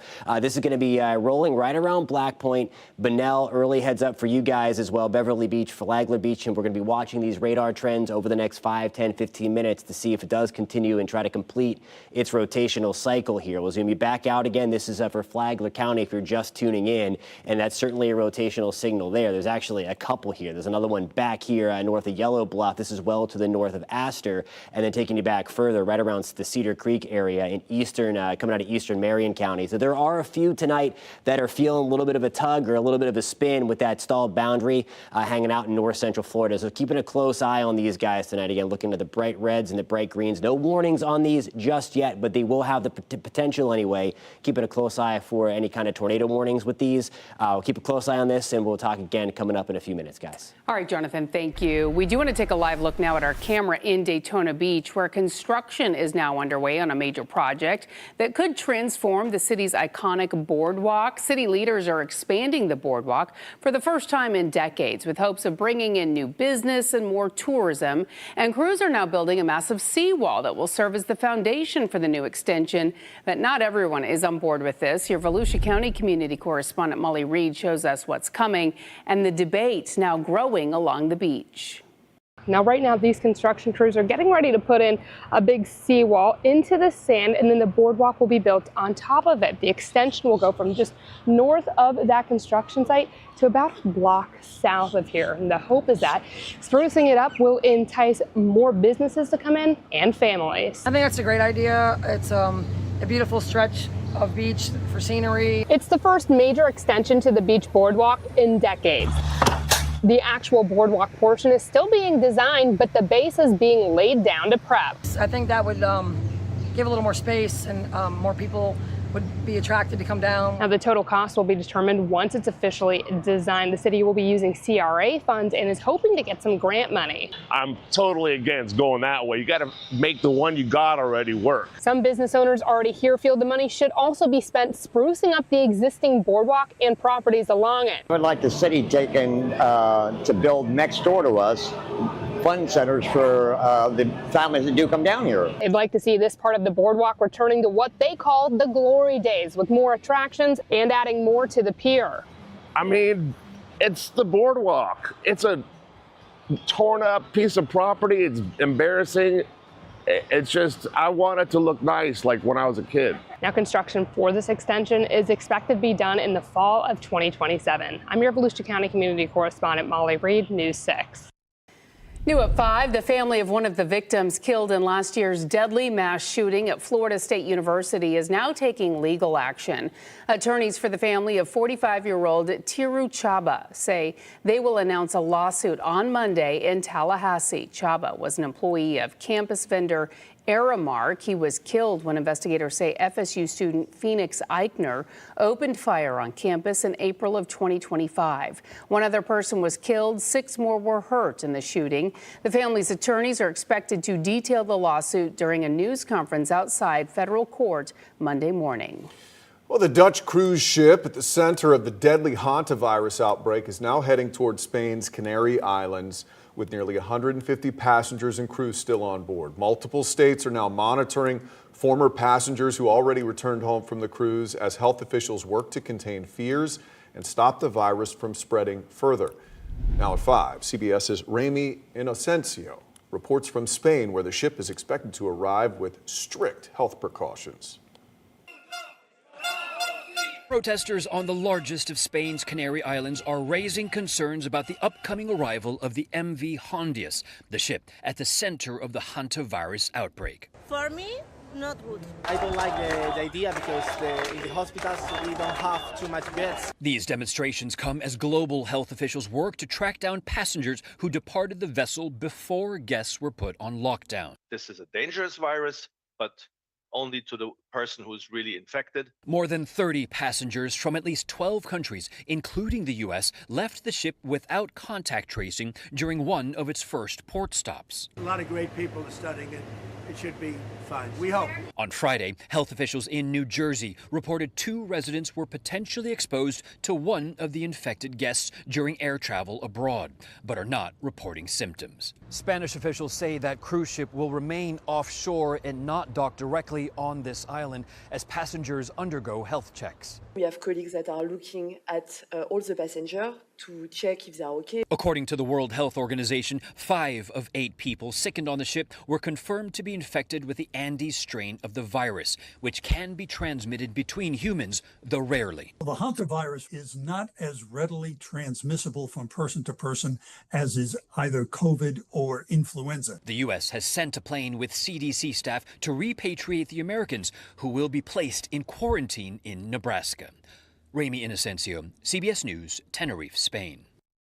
Now, there is a lot of misinformation. There's fear spreading online about the hantavirus, but health experts say this is not another COVID-style pandemic. In fact, some doctors say hantavirus misinformation is spreading faster than the actual virus. Right now, dozens of people who already left the ship and returned home to countries around the world are being monitored for symptoms. Experts say this strain can spread through very close contact, but the risk to the general public remains low.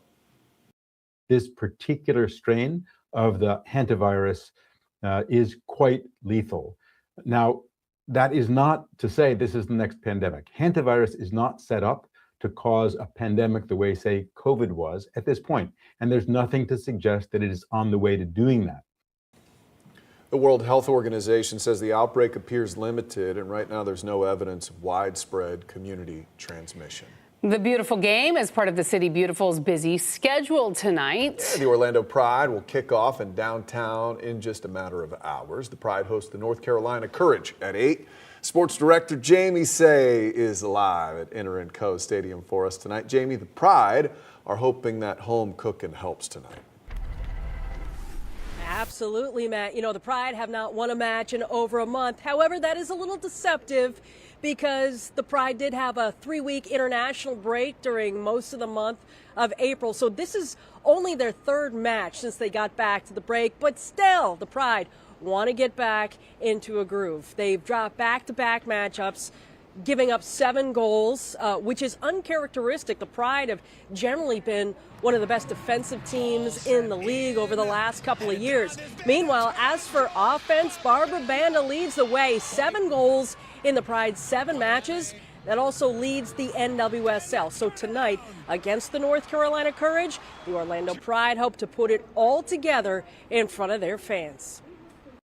I'm really excited. What I love most about this team is like the way we fight and the way we bounce back, and it's a home game. We're ready to give the fans a win. We've been working really hard this week, and we're scouting North Carolina, we're ready. There's been a big emphasis on, getting back to who we are as a team and not conceding sloppy goals. We're locked in. We got to handle our business this Friday, and it's going to be a collective effort from everyone. Yeah, the Pride want to start defending better, start winning, and start climbing the standings. The Pride are 12th out of the 16 teams in the NWSL right now with 8 points. Meanwhile, the Courage are in 9th with 9 points. So if the Pride win tonight, they're going to get those 3 points and leapfrog North Carolina in the standings. Also, they want to take advantage of this field behind me because after tonight, the Pride go on the road for 3 matches. So again, it's so important to take care of their home turf and give the fans what they came for, and that is a victory. Again, kickoff tonight at Interco Stadium is at 8 o'clock. I'll have the highlights tonight at 11. Live in downtown Orlando at Interco Stadium, I'm Jamie Say, News 6. Guys, back to you. Have to take care of business at home. Jamie, thank you. Well, you've seen the traffic safety tips, new ramps opening, interviews with local leaders, all from Trooper Steve and his truck, Results One. But what exactly is Results One, and how does Steve use it to bring you content every day? Well, he wanted to give you a little behind-the-scenes look today on Trooper Steve on Patrol. That's right. So this is kind of a special edition. Aren't they all kind of special edition Trooper Steve on Patrols? So no, it's dark outside. A lot of you have asked some behind-the-scenes questions that I thought, why not take it and create a Trooper Steve on Patrol behind the scenes on a daily basis, Monday through Friday. Park the car and then come back here and pick up Results One. How can I make this work? I wanted this to be like a mobile office, MCT, mobile computer terminal, similar to how things were when I was a law enforcement officer. So that's how we set things up in here. I'm Trooper Steve inside of the amazing Results One. Appreciate you guys joining me on Trooper Steve on Patrol. I'll see you guys later. Now you can watch Trooper Steve on Patrol weekdays at 2:30 in the afternoon and 8:30 at night on the new 6 Plus streaming app for your smart TV or clickorlando.com. Well, before she was a hero to the city of Orlando, she was just a mom. She used to always just tell me, like, if something happened to me, it's my time to go. Coming up, the son of fallen Orlando Police Lieutenant Deborah Clayton sharing the memories, fears, and final conversations he still carries 9 years later. First, though. Hot spots for mail theft. I'm News 6 investigator Erica Bergoglio, and I'm in the zip code where the most mail thefts were reported in Central Florida last year. We are digging through the data coming up. This portion of the news is sponsored by Shark Coatings.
Your mail in the hands of thieves. News 6 investigator Erica Berguglio went through the data, discovering where the most mail is stolen in Central Florida and what happens to the people who are caught.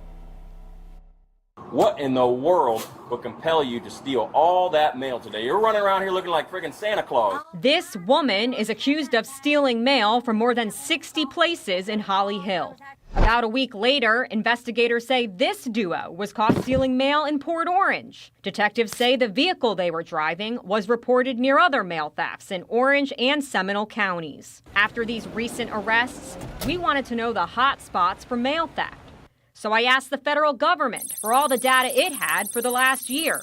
I got it by zip code. Right now, I'm in the 34736 zip code, which is Groveland. Believe it or not, this city reported 18 mail thefts last year, the most in Central Florida, according to the U.S. Postal Inspection Service. Elsewhere in Central Florida, these zip codes saw the most mail thefts in 2025. The list includes spots in Orange, Osceola, and Polk counties. Mail theft isn't a new crime, but with all the technology, would you say it's getting more elaborate? They're using, online technologies and chat rooms and stuff like that to sell some of these items and things. What exactly are they selling? Personal information? They'll actually sell the check they're stealing. I found out 30 mail theft cases have been prosecuted in Central Florida over the past 3 years. Some ended up with probation, like these men who detectives say used a postal key to get into USPS collection boxes in Marion County, while others faced time behind bars. In this case, 2 men were sentenced to several years in prison for stealing mail, then altering checks. Prosecutors say they deposited those checks at banks across Central Florida. There are things you can do to protect your mail. Check your mailbox every day. Leave nothing inside. You can also sign up for Informed Delivery, a free program by the U.S. Postal Service which sends you pictures and updates of your incoming mail. Erica Berguglio, News 6. Not something you think about much these days. All right, well, here's what we're thinking about right now. The weather meteorologist, Jonathan Kegas. Is this serious stuff right now? We do have a couple of serious cells that we are watching. New severe thunderstorm warning hot off the press from Marion County. This is going to be in the eastern side, most of this over the Ocala National Forest. To give you some reference, I'm going to zoom out. Here is downtown Ocala. We are in the clear, same for us in Reddick. I'm going to take you closer back in now. This severe thunderstorm warning also has a tornado possible tag. If you're with us about 10 minutes ago, we talked about there were 3 cells that had some very, very little rotation into it and has some signs of it strengthening a little bit. So National Weather Service has those tags on there to kind of cover the basis if it would drop a tornado. So again, there is some rotation in there. Kerr City, that's a heads up for some very heavy rain. Yellow Bluff, that's where the strongest part of the storm is right now. Turn on the velocity mode here to take a look at what is actually going on. And this is what we're talking about with the reds next to the green. Let me grab my little pencil here. And it's that couplet. So it's strong. The radar beam is kind of high up into the storm right now, and that's one of the reasons why the rotation can look a little more impressive. Obviously, it needs to be a little closer to the ground to produce an actual tornado. So again, we're at the mercy of having the Jacksonville radar there is Marion County. We've always talked about we're kind of in radar no man's land right there, so we don't get the best data, but clearly in the middle of the storm, it is spinning a little bit and will have the potential to reach the ground if it continues to look at that stage. We also have these extra storms over here. Let me turn the lightning off and zoom in. This is going to be well to the north of Astor. This is just to the west of us in Flagler County. Let me get the lightning off so you can actually see what we're talking about here. Turn off the lightning symbol, turn off all the warnings. And there's a little bit of rotation in that cell as well. We'll go back to the normal radar, turn that back on, and you see the iconic hook there. So they're trying to spin. It's not a big tornado day by any means, so I'm not concerned about all of these producing, but nonetheless, their rotation is there. Still watching this guy closer to DuPont and Bunnell for you guys. Black Point, we had the very heavy rain right now. Let me turn the velocity mode back on. We've been watching this closely, and certainly you see the reds and greens closer together. That's that couplet that we always talk about, the tornado vortex signature. That is also pretty high up into the storm. lower to the surface, again, to be a little more concerning. So it is spinning. It does have meteorologically what we call a mesocyclone there. So it is a supercell thunderstorm. But again, it needs several other ingredients beyond this point for it to drop. Watching it closely as it approaches Flagler Beach. So an early heads up that at any time you might have a severe thunderstorm warning or a tornado warning pop up on your phone if you had the free News 6 weather app. And that is another great tool on a day like today. And as we get ready to go into the summer as storm season, to get those alerts and to get those updates from us. Now here's a look at your forecast. Your forecast is sponsored by Advent Health. High temperatures tomorrow in the low to mid 90s. Rain chances as a whole at 40%. We'll keep those rain chances at about 40% into Mother's Day. 40% shot on Monday, staying toasty, and then back to the upper 80s Tuesday through the middle part of the week. All right, Jonathan, thank you. For 9 years, a fallen Orlando officer's son worked to finish the story she never got to tell. Coming up, the promise Lieutenant Deborah Clayton's son made after she was killed in the line of duty.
Nearly a decade after her death in the line of duty, Orlando Police Lieutenant Deborah Clayton is still being honored across Central Florida.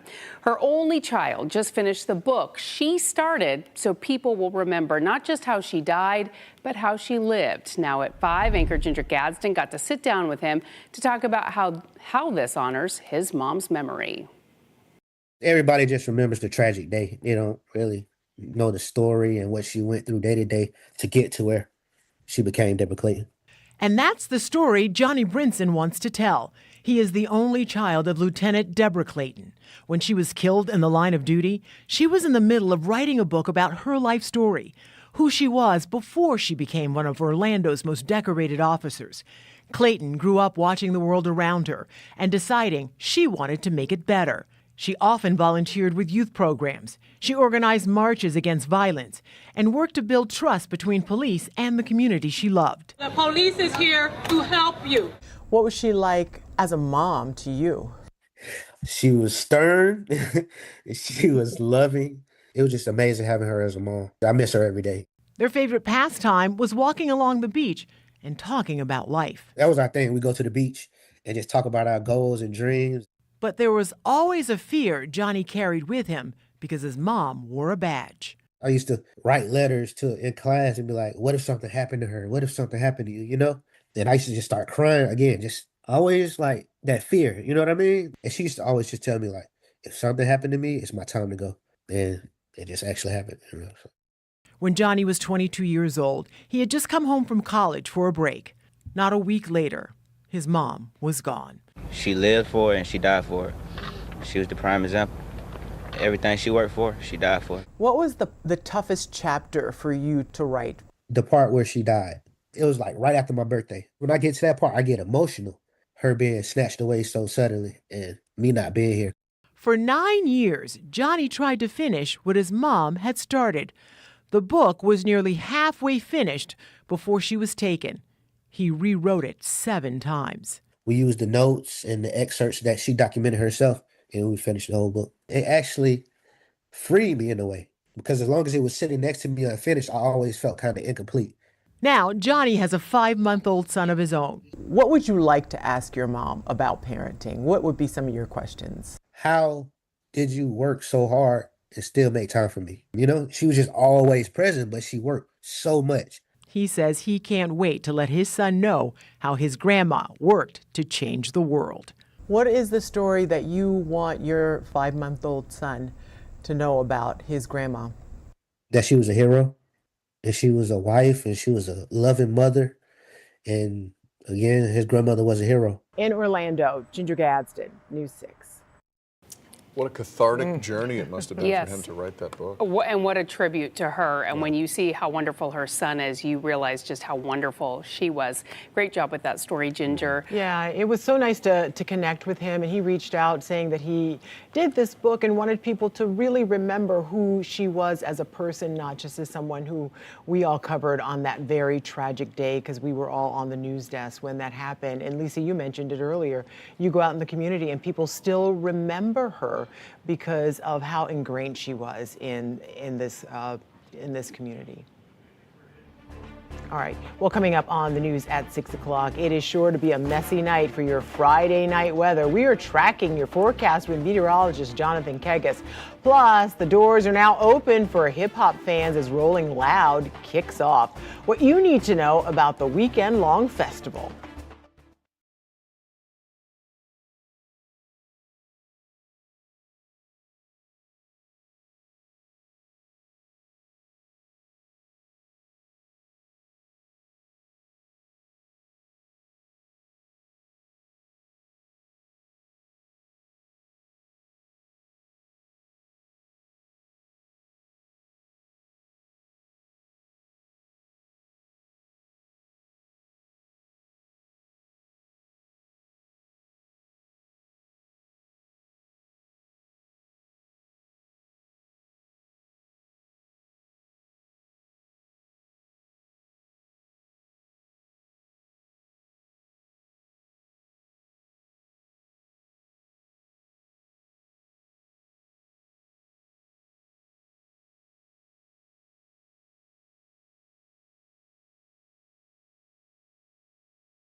streaming on clickorlando.com and broadcasting live. You're watching News 6 at 6.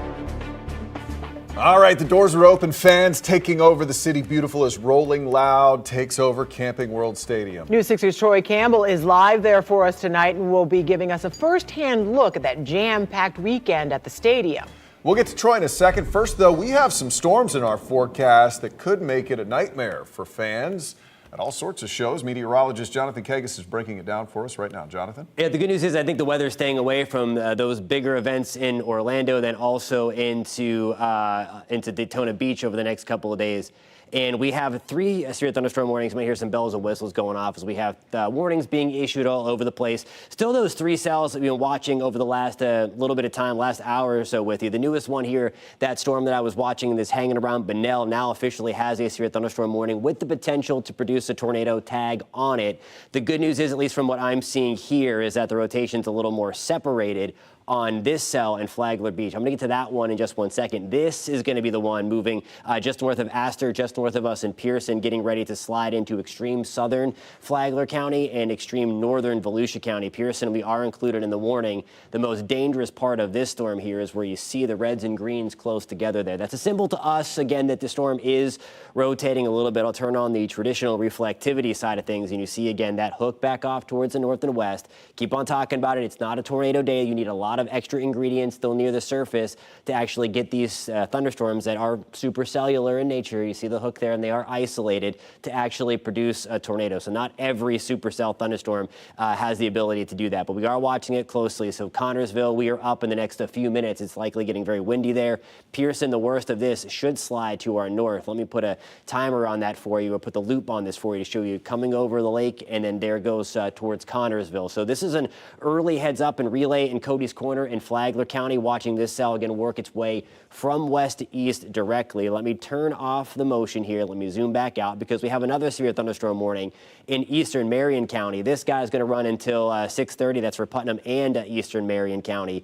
There is the worst of it. You see the reds and greens kind of close together. I'm going to turn on the actual reflectivity again, as we call it, the actual radar that you're used to seeing on your weather apps that you have. And by the way, you can download the free News 6 weather app to track these storms alongside me tonight and get any extra alerts that are issued. And we are not expecting a big severe weather night or a widespread severe weather night. As you see here, there's nothing else going on. It may have a stray downpour elsewhere. But again, in terms of the big events, we should be on the pretty good, with the exception maybe clipping Daytona Beach a little bit later on tonight. But again, if you're just joining us, we do have 3 nasty cells, one that's kind of pounding Flagler Beach, one that's also just north of Pearson, moving through Volusia County, eventually into southern Flagler County, and then one that is certainly decaying out of eastern Marion County into Putnam County right now. I'm going to keep a close eye on all 3 of these cells. If you want, download the free News 6 weather app. Again, you can stay up to date. You can track these right to your location. And also, if you have any pictures, when you can do so safely, you can send them right through the app, and we can showcase them on TV to show everybody what's going on out there. Again, when you can do so safely. I'm going to check some of the latest data. We'll talk again in about 15 minutes. All right, Jonathan, and a reminder, you can look at what we are looking at because we're going to keep the radar box at the bottom of our screen. So when Jonathan gets that information, you know exactly what he's talking about. You'll be seeing what he's seeing at the same time in real time. Well, hip-hop fans are taking over Camping World Stadium this weekend for Rolling Loud. The 3-day music festival is making its only U.S. stop right here in the City Beautiful. It's sure to be an exciting weekend here in Orlando. Not for old people like me, but with all the excitement in the city. News 6's Troy Campbell is live for us right now as fans pile into that festival. Troy? Now that you say it, Matt, it is maybe a younger crowd out here. But yes, definitely very packed here outside of Camping World Stadium now that everyone is making their way into the 3-day festival that's kicking off today, expected to bring in about 65,000 people, all headed in towards and near and around Camping World Stadium. Now, the only general admission is available still tonight. If you're looking for tickets, we took a look. It's not cheap. It's going to be at least $500. Tickets for this weekend, $800 for day passes. Orlando police also saying since this is the first year of Rolling Loud in Orlando, this is the first time experiencing the crowds this specific festival brings out. So in response, the city has activated a special event zone from the 408 to Paramore around Camping World Stadium. This means all fines will double in the area. Chief Eric Smith says the big concern is people hanging out and gathering in the parking areas around the venue. We spoke to some people on their way inside the festival about what they're looking forward to. Take a listen. First of all, the vibe is hot. The vibe is hot. It's hot outside. We're sweating. But it seems really lively. I'm excited to go inside, see what everything's really about. What does it mean to you to be out here right now on this Friday? It's beautiful, man. First time here in Orlando with Rolling Loud. How would you describe kind of the mood and the atmosphere out here?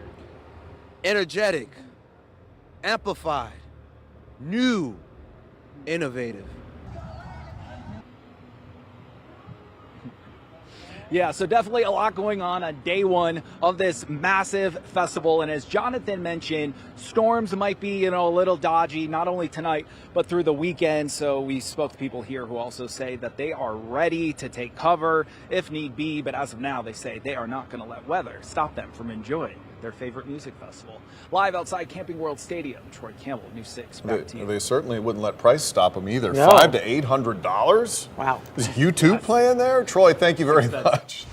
They're not, in fact. Developing tonight, a sad story out of Orlando as we now know more about a Delta worker getting killed while working at Orlando International Airport. The FAA says a tug hit a jet bridge just before 11 last night. The medical examiner says 49-year-old Daniel Maldonado died from multiple blunt impacts, and the crash has been ruled an accident. OSHA telling News 6 an investigation's underway for the crash, but it has 6 months to finish its investigation, and it can't share any more info right now. Operations for Delta were delayed, but they're now back to normal.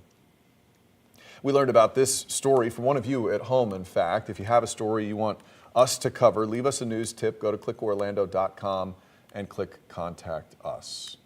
Well, after 29 swans died in Lake Eola from the bird flu, Orlando city leaders are now taking some action. So today, the city announced it is pausing the swan program at Lake Eola, which means your next visit could look a little different at the lake. News 6's Tylisa Hampton is breaking down this decision to pause the program and looking at what's next. That's exactly right. They say it all comes down to this health concern. You can see the swans, at least some of them right over here. They say 29 swans have died so far because of the avian flu. They also say it's being spread by the birds that migrate into Lake Eola. Now the flock of 44 captive swans will have to be rehomed as the program is on pause. It's a story we've been following for about a month now, as the city has been working with state and federal leaders on this issue. They wanted them to review all the requirements for the care and management of the city's captive swans, as the city is undergoing a major construction project. City Commissioner Patty Sheehan has been involved with the program that takes care of these captive swans for 15 years. She says the reason they wanted to take action now is because they had to wait 90 days after the last swan's death to send in an official, adding that after an inspection was done, they were told that it's not a safe environment for the captive swans, especially the baby ones called cygnets. If we do decide to bring the program back, we will need to have a place to put cygnets, so they're not, they're not attacked by predators. We'll need to have better pens to put them in for medical purposes. Now the program, she says, is meant to protect the swans and help them heal if they're hurt or sick. She says it's been hard finding a veterinarian even because of this avian flu, and as of right now, they're not sure if this program will even be able to come back. She says the relocation will start as soon as this weekend for these swans. She says as far as that family with the cygnets, they will be kept together as the swans are set to go to different locations. Reporting for News 6, I'm your Orange County community correspondent, Tylisa Hampton. In Orange County, we are hearing from the coffee shop after a man is facing charges for recording people in the bathroom in Winter Park. This is a story we told you about last night, and it is still something many of you at home are reading about tonight on clickorlando.com. 27-year-old Nicholas Esparza is facing a charge of digital voyeurism after police say a hidden camera was found in the bathroom at Barney's Coffee and Tea on Park Avenue. Police say one memory card had 18 people inside that bathroom, including children. An important detail here, Esparza is not a coffee shop employee. In a statement to News 6, Barney says the shop found a camera hidden in the bathroom in March and immediately told police. Since then, the shop has made a point to check for cameras regularly and found hidden cameras 2 other times. The bathroom is in a courtyard and not in the cafe itself. The shop says it is concerned for the victims and is supporting police in protecting the community. Well, it's a story that's gotten a lot of attention from a lot of people in a lot of places, and it's centered right here in Central Florida. If you've been following along as we talk about Sloth World and wondering how you can help out, we have an answer tonight. Here's your Seminole County community correspondent, Catherine Silver. Okay, we know any update on the sloths you want to hear, and take a look at this. So this is Ginger, the smallest and youngest sloth. He's still in critical condition and in the ICU, but we have some new pictures. This is Ginger basking in the sun, Ginger sitting on the scale. This one is really cute. How does this not tug at your heartstrings? Ginger with some plushes and a green bean, of course. The sloths that survived Sloth World were transported from Orange County here to Seminole. They were taken in by the Central Florida Zoo. They've been caring for them here since late April, and they've certainly captured the hearts of this community. Downtown Sanford is just a short drive away down the Riverwalk. This is Ginger. Look at the nails. You know Ginger? Yeah, Just we look were at just that talking about picture. him. Oh my God, precious. I want to hold him. How do we contribute? Patty Mahaney with Sanford Main Street has the answer to that question. I've got a little bitty one. These are nice. She showed us the shirts they've made. Every $35 purchase, the proceeds go to the zoo. They've had to bring in veterinarians and sloth experts from South America. They've had to bring on additional staff, extra hours. The veterinary care is very expensive. Where did this all start, Patty? It started with me calling a man named Paul Williams. And I said, Paul, how can we raise some money for the sloths? What can we do? And he came up with this idea immediately. In less than a week, the 100 shirts that have already arrived are going fast at the Welcome Center. Right up there. They've already ordered more. Sanford is a community that comes together. We help our businesses and we help our zoo. They can get the care, they can find the vets, they can find the staff. We're just trying to find the money for them. In Sanford, Catherine Silver, News 6. Tell him what we want. I know you love that sloth, Yeah, and I do it's, as yeah, well. we're wishing them the best. That we are. We're keeping an eye on that forecast tonight as well. Meteorologist Jonathan Kegas has a preview.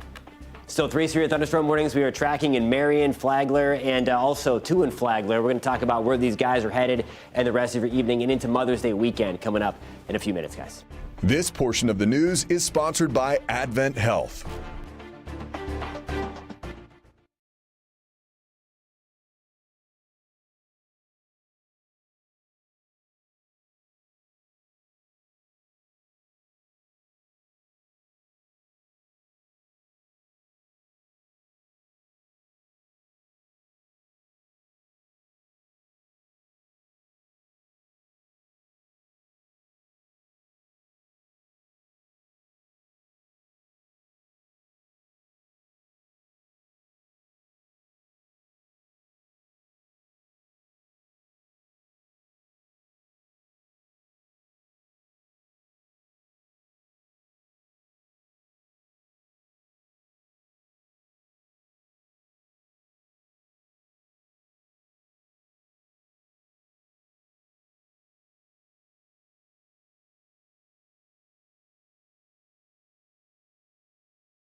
Tonight, an intersection down a stretch of Hiawassee Road many people drive every day is now at the center of growing safety concerns in Pine Hills.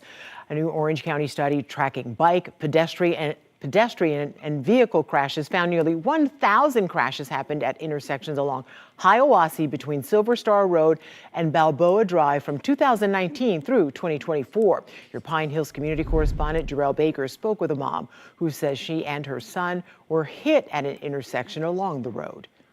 Earlier this week, we told you about pedestrian crashes, according to new data from Orange County, right here along Hiawassee Road. But also in that report, it also talked about hundreds of crashes at intersections along the roadway. A new bike and pedestrian safety study released by Orange County last month found nearly 1,000 or 981 crashes that happened at intersections along Hiawassee between Silver Star Road and Balboa Drive from 2019 through 2024. County officials say that they're working to add speed feedback signs, new signal ahead warnings, and updated road markings in that area.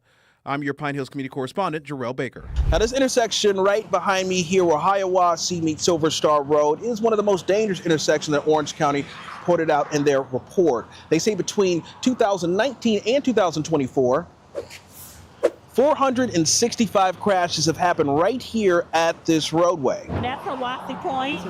I got hit making a left into that area. In 2024, Lakeisha Dixon and her 13-year-old son were sent to the hospital after being hit on the other side of Silver Star, where Hiawassee connects with Coral Cove Drive. It was just a very scary experience. Me and my son have PTSD as a result of that accident. Now, in 2025, there were 8 deaths due to deadly crashes right here off of Hiawassee, and some of those were at intersections, which is why Dixon wants to see all of the intersections improve. The visibility is very poor because people are going over hills and they can't see downhill. District 6 Commissioner Mike Scott says that the county plans to use this data to prioritize safety improvements along the corridor. It's had some pedestrian challenges where folks may have, had near misses and car accidents. I'm your Pine Hills community correspondent, Jarrell Baker. All right, we have some weather news coming in. Welcome to Rockville is on pause right now because of this weather situation that Jonathan's been telling you about it. How long are these folks going to have to deal with this, Jonathan? Yeah, so right now there's nothing going on at Welcome to Rockville. We do have these thunderstorms hanging tight. What the good news is, or why they're doing that, is because there's likely some of the lightning shooting far away from these thunderstorms. Let me turn on the lightning tracker here. We're going to take a look at that. If it's going to play ball with me tonight, we'll try to turn that on. We'll get that coming up in a little bit. But that's going to be the reason. So here, of course, is downtown Daytona, Ormond Beach. We are involved in getting in on some of the lighter rain, and we had the lightning again working through. Coming out of Pearson, some of the heavy rain there. The severe thunderstorm warning does continue for us over the next little bit of time here as we go forward. Looks like everything's all locked up. So let me just go give this computer a kick so we can get this thing rolling here for you. But we do have the severe thunderstorms going over the next several minutes. Let me put a tracker on this for you, and let's get this to go through, turn the lightning back on, and that would be the reason why Welcome to Rockville. So we're talking about we might get clipped there. I don't think you're going to see any of the rain, but nonetheless, we are going to see the lightning. As far as Holly Hill, Daytona Beach, the lightning is around. So if you're watching from there or getting ready to head there and wondering why there is a pause, that would be the reason why going forward as we move over to the next couple of hours. So just keeping a close eye on that, as we do have multiple severe thunderstorm warnings in play, especially for us and Flagler County over the next little bit of time here. So there's all the lightning again working its way across from west to east tonight. You see there just a very small area impacted by these nasty thunderstorms going forward. Most of this is going to be north of Daytona Beach. Everybody else in the clear. So I think, again, some of the big events in and around Orlando tonight, we're looking pretty good. I might have a stray downpour pop up, but should not be anything significant over the next couple of hours or anything like that. So just keeping a close eye going forward on those cells as we work over to the next couple of days, or a couple of hours, I should say. Nice and quiet otherwise through a lot of Central Florida. As we go forward into the rest of the evening, things are looking pretty good. If you're heading to the Pride match tonight, that's going to be the other thing that we're watching for. I think everything's going to be okay. Just watching for a stray opportunity for a passing downpour into the afternoon through the evening as well going forward. So this is a 20% shot by 7 o'clock, 83 degrees by 7, 80 by 8 o'clock, 79 degrees as we move forward. For the rest of this evening, there's 7 o'clock. You see, I think Future Radar is doing a nice job and showing where those storms eventually fade. As we move into the next couple of hours beyond 9, 10 o'clock tonight, we do have a couple of stray downpours in the mix. Mostly cloudy skies. I think to start the morning, we'll see a few of those passing clouds break their way free. And then we'll see a firing up of more thunderstorms late tomorrow evening. Again, I think most of us are dry, but certainly closer to the Space Coast east of Orlando, that's going to be our best shot. 92 in Leesburg right now, 85 in DeLand, 88 in Sanford. We're back to the mid-70s in Palm Coast. Port Canaveral, Brevard County, here is a live look. Things are nice and quiet for us with our Launch Credit Union camera. We have air temperatures into the middle 80s. Launch Credit Union camera, again, under mainly clear skies. 74 in Oviedo. We're at 74 in Kissimmee, 71 degrees in Bushnell. Now here's a look at your afternoon. Your forecast is sponsored by Strata Services. Temperatures getting back into the low to mid 90s again tomorrow. Rain chances as a whole at 40%. The average in the upper 80s, so still toasty getting into your weekend. Over the next 7 days, we're going to keep things active to our north. All of the rain staying closer to the I-10 corridor. Every now and then, like what we see tonight, that is going to, again, work its way back down into central Florida. Again, as we move forward into May 12th, may be able to have the opportunity to get in on a little bit of extra rain, but most of the rain over the next few days going to stay to the north as, again, we stay into the drought monitor. Now, over the next 7 days, again, rain chances limited as we move forward into the next couple of days. We're at 93 degrees on Sunday, 88 on Tuesday, back to around 90 on Friday.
Here's a live look at our Department of Transportation camera on I-95 just north of Palm Coast. As you can see, it's pretty gloomy out there. Storms are hitting along the coast right now. Meteorologist Jonathan Kagas breaking down your forecast at the moment. Jonathan. Yeah, we're watching these nasty thunderstorms here sliding to the north of us, are really impacting Norman Beach now. Right now, they are north of us in Daytona Beach. You saw that nasty cell working their way with the dark skies there. But here's what is working its way toward Daytona Beach. So we're going to welcome to Rockville right now on pause because of the lightning around. I think we're going to get clipped by this storm here. You see this box just popping up as we speak here. That's another special weather statement from the Weather Service. Again, it's a storm that is strong, that has not reached severe levels, so not damaging, but it is going to be pretty gnarly as it works its way through parts of western and central Volusia County. Again, Daytona Beach, we are going to be included in that eventually, probably within the next 20 to 30 minutes. This is going to be on our doorstep, but again, we already have lightning striking around. Welcome to Rockville tonight. We'll take you back up into Flagler County. This is where we are getting pounded.